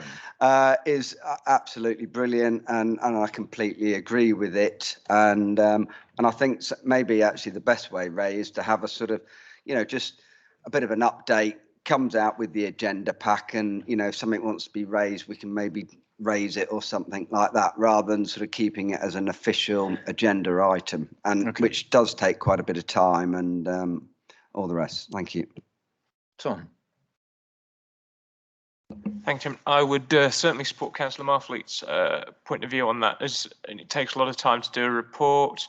I can understand Councillor Wootton's point of view as well, as of wanting a verbal update, or but whether that's more conducive, or as Councillor Marfleet said, a briefing note's more conducive to time and running of a committee, that would be a matter for members to decide, obviously. But I take both points, and it's ultimately a matter for committee. Thank you, Chairman. Okay. Anyone else? Yep, Phil. The only thing I'd just sort of say in supporting the, I thought very reasonable, and not asking for the group to continue, but simply asking for a verbal update on the agenda for at least until things have calmed down. And, I heard a public health spokesperson, I believe for Lincolnshire, on Look North this week saying there has never been more COVID in Lincolnshire than there is right now. And when we look at the figures, it's borne out on page 3 of the report. It's the rate of positive cases has gone up from September, which was 258 cases per 100,000, to 555. It's more than doubled in 1 month. Now, of course, we all hope that what we've seen in the past few days, of it steadying and calming and coming down, we all hope that continues. But I just think it is the wrong message to be sending out right now. And perhaps sort of post-Christmas might be, hopefully, a more sensible time to be stepping things down. Thank you. Anyone else? Okay, I mean, my starting point actually is, what's the point of a report? Well, it's either one of two things: for information or to make a decision. We don't make decisions about this in the sense of responding, so we receive. Okay, we're receiving this report, and the next one after that is under discussion. But I think that the question of a verbal update isn't something that usually happens in committees, generally speaking. Okay, so we would be normally looking for a written report. If that's the case, then it's a question of officer time. Seems to me that officer time can be better spent, perhaps, if it's going to be spent on a briefer report than this, because it does seem as though it takes some time. So I'd like members to at least be thinking of that. Yes, we want to be kept informed, but if the major organisation that's involved in overseeing, which is the Local Resilience Forum, is changing the way that it operates, then we need to consider it as well. So I suppose I've come to the conclusion that yes, a briefing paper outside of this meeting, which is circulated to all members of the council, should be the way forward. Okay, so what do you think, Councillor Wootton? I'm happy with that, Chairman. Thank you. Okay, yes, thank you. Periodically and not necessarily monthly. Okay, so we've now got a new motion. Those in favour? Anybody against? Any abstentions? Okay, it's carried. Thank you. Thanks, Michelle, for all the work, and we'll see you this time next month for what looks like the last report formally to this council, to this committee. Thank you very much. Thanks, Michelle. So, next item, just give me a tick.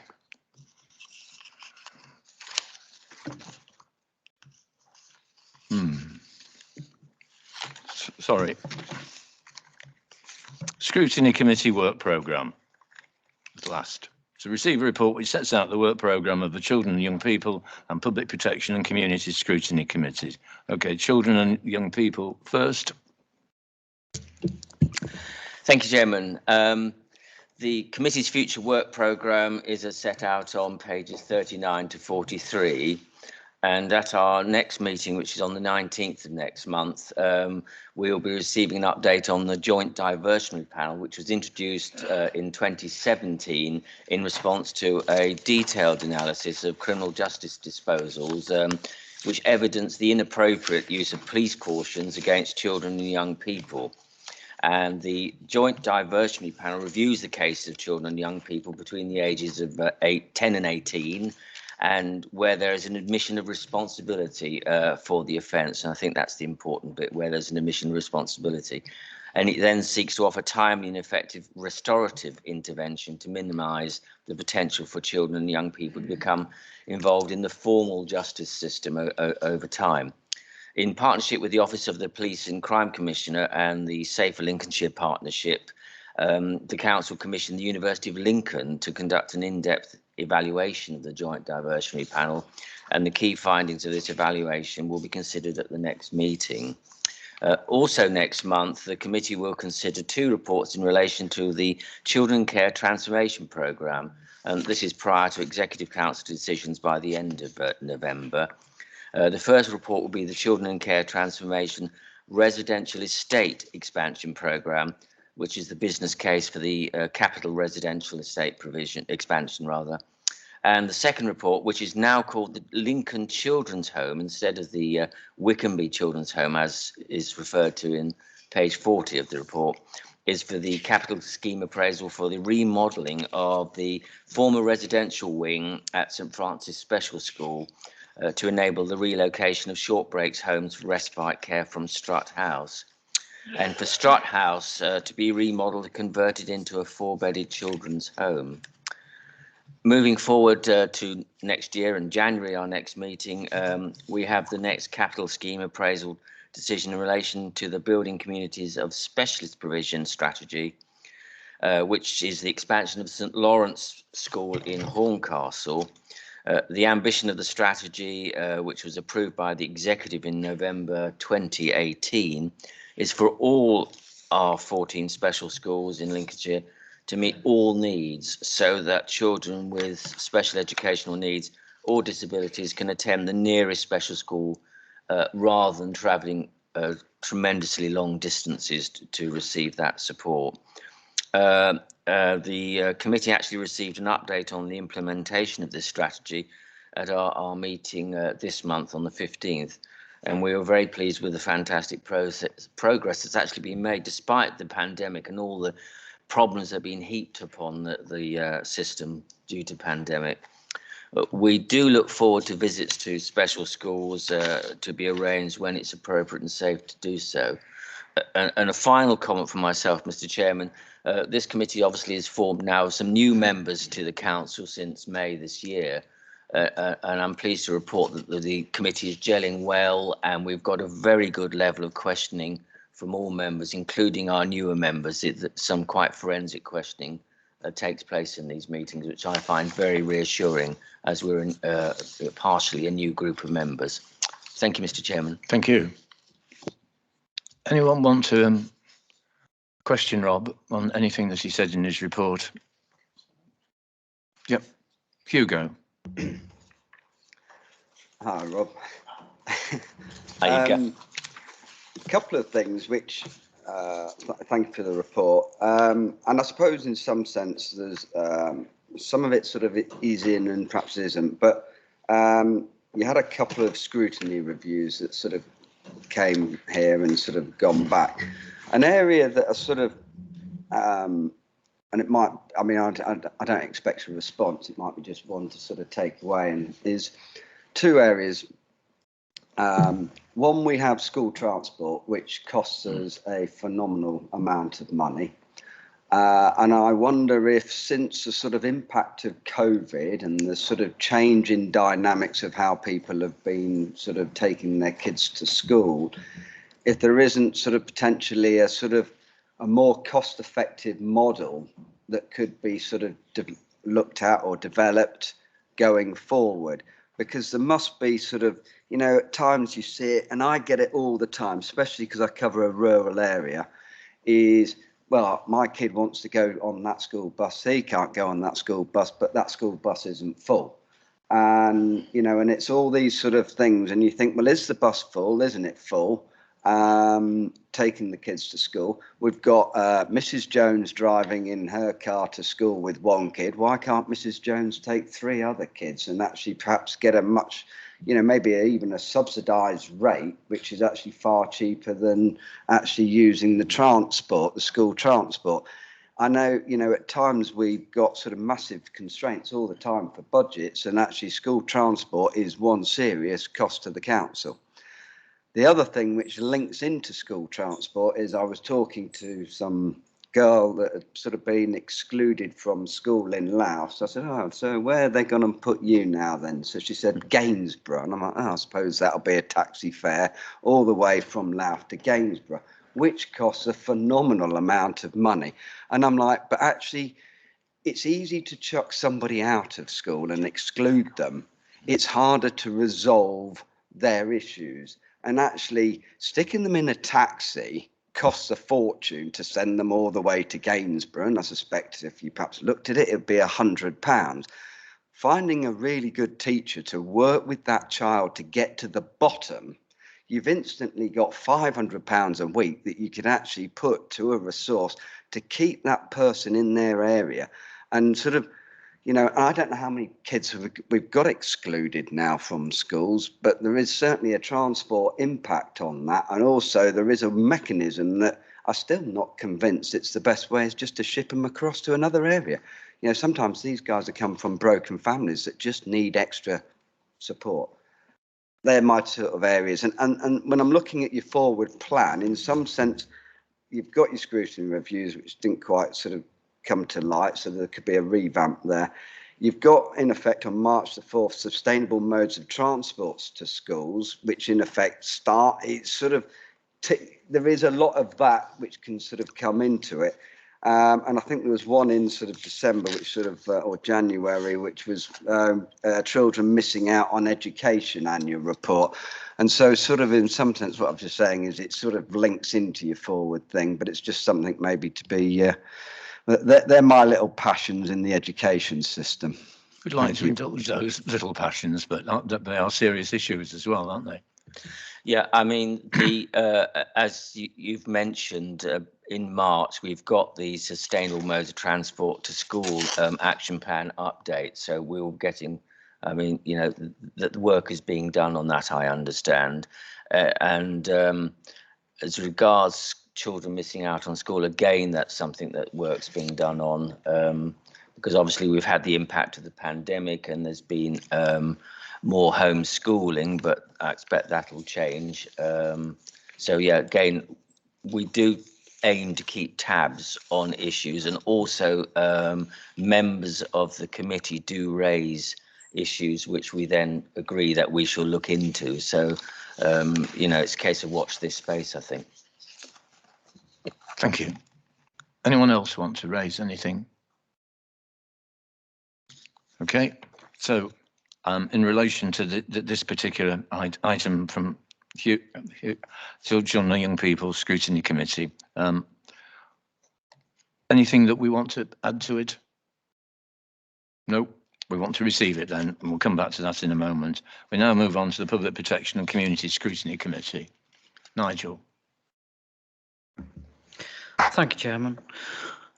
What you all have in front of you on pages 44 to 47 of the agenda is a detailed account of the items already taken in the 2 meetings that have already taken place in this council term.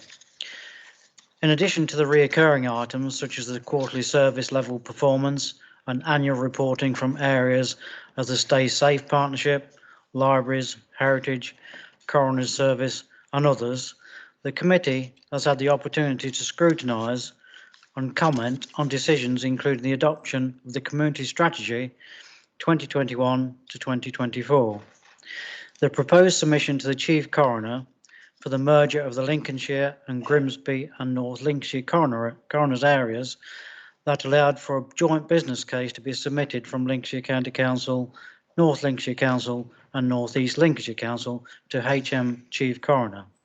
Also, the Lincolnshire Fire and Rescue Technical Response Unit refresh was scrutinised, where we reviewed and endorsed the proposed update of the Lincolnshire Fire and Rescue technical response capabilities. So that's where we've got to so far. Looking forward, you'll see on the work programme seen on pages 47 to 49 of the agenda, as we all know, is a living document that is frequently altered and changed and evolved to meet the committee's priorities and to ensure the committee adds value to the work of the council and partners. Excuse me. As such, the programme has been developed to include topics including the Fire and Rescue Integrated Risk Management Plan 2020-2024. In fact, that will be on our next meeting, 9th of November. Community hubs, updates and trading standards annual update.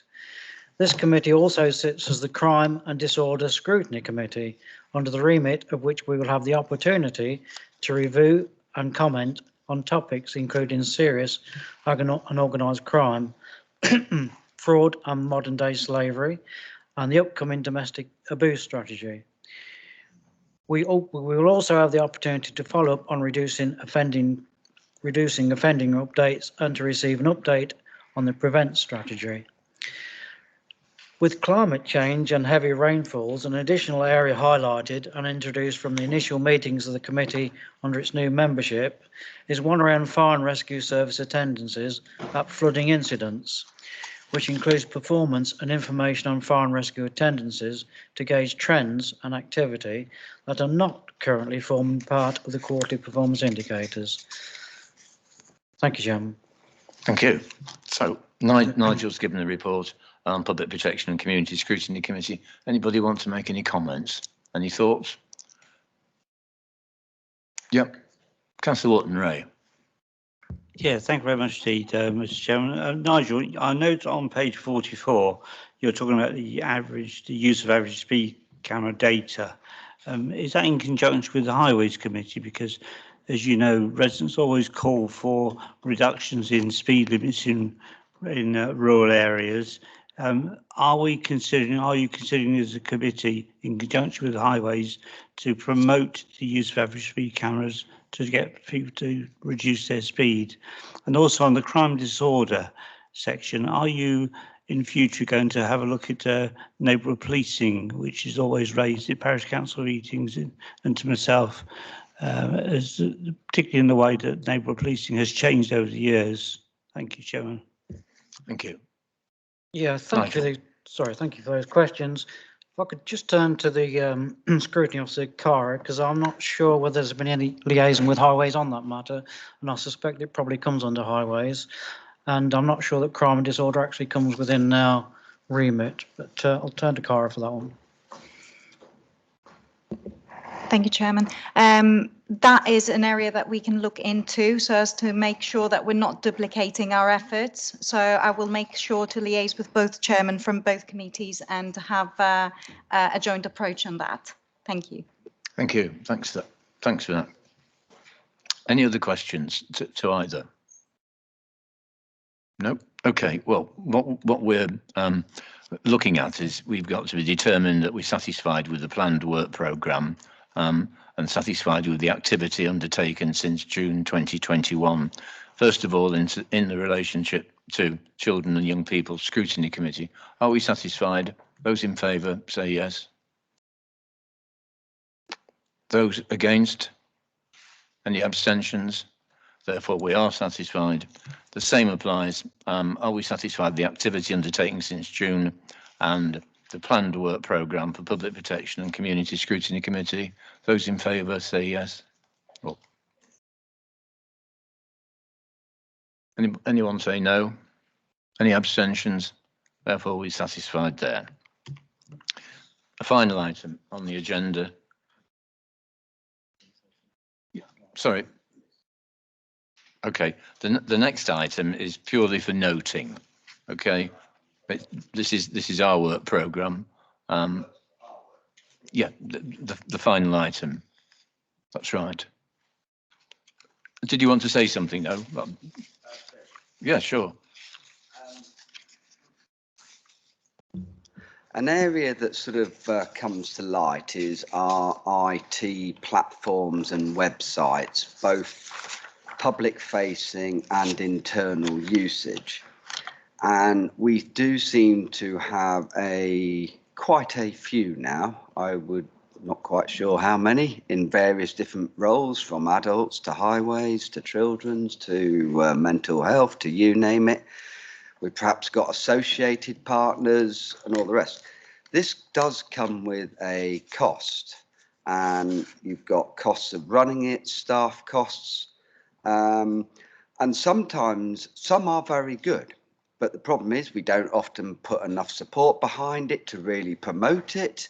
And others are what you call actually not really needed. The public engagement on it is very low. And actually it could be, for argument's sake, it could cost £50,000 to run and you've got 10 members of the public actually looking at it. Would you like to tell us what you're heading towards so that we can then put it in? I wondered if we could get a report just for the committee to see whether we should turn this into a sort of a scrutiny item going forward, but a sort of a summary of all the different platforms and websites that we've got, the cost and running and staff that is associated with it, and potentially the number of people that are actually looking at these websites, because nearly every IT platform or website does normally have a tracker where we can see exactly how many people, and it might be, we don't just want old Mr. So-and-so that's clicking on it every day for an update on knowing what's what. It might, because that might just be one person, but okay, whether we could sort of get something to start to look at this to sort of see whether actually we should sort of dive a bit deeper into the whole.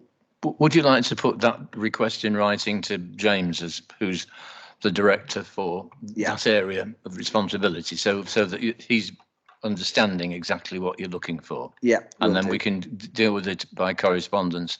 And if the response isn't what you want, then we can have a discussion. Does that sound a way forward? Yep. Okay, that's lovely. Okay. That's the end of the meeting. I declare the meeting closed.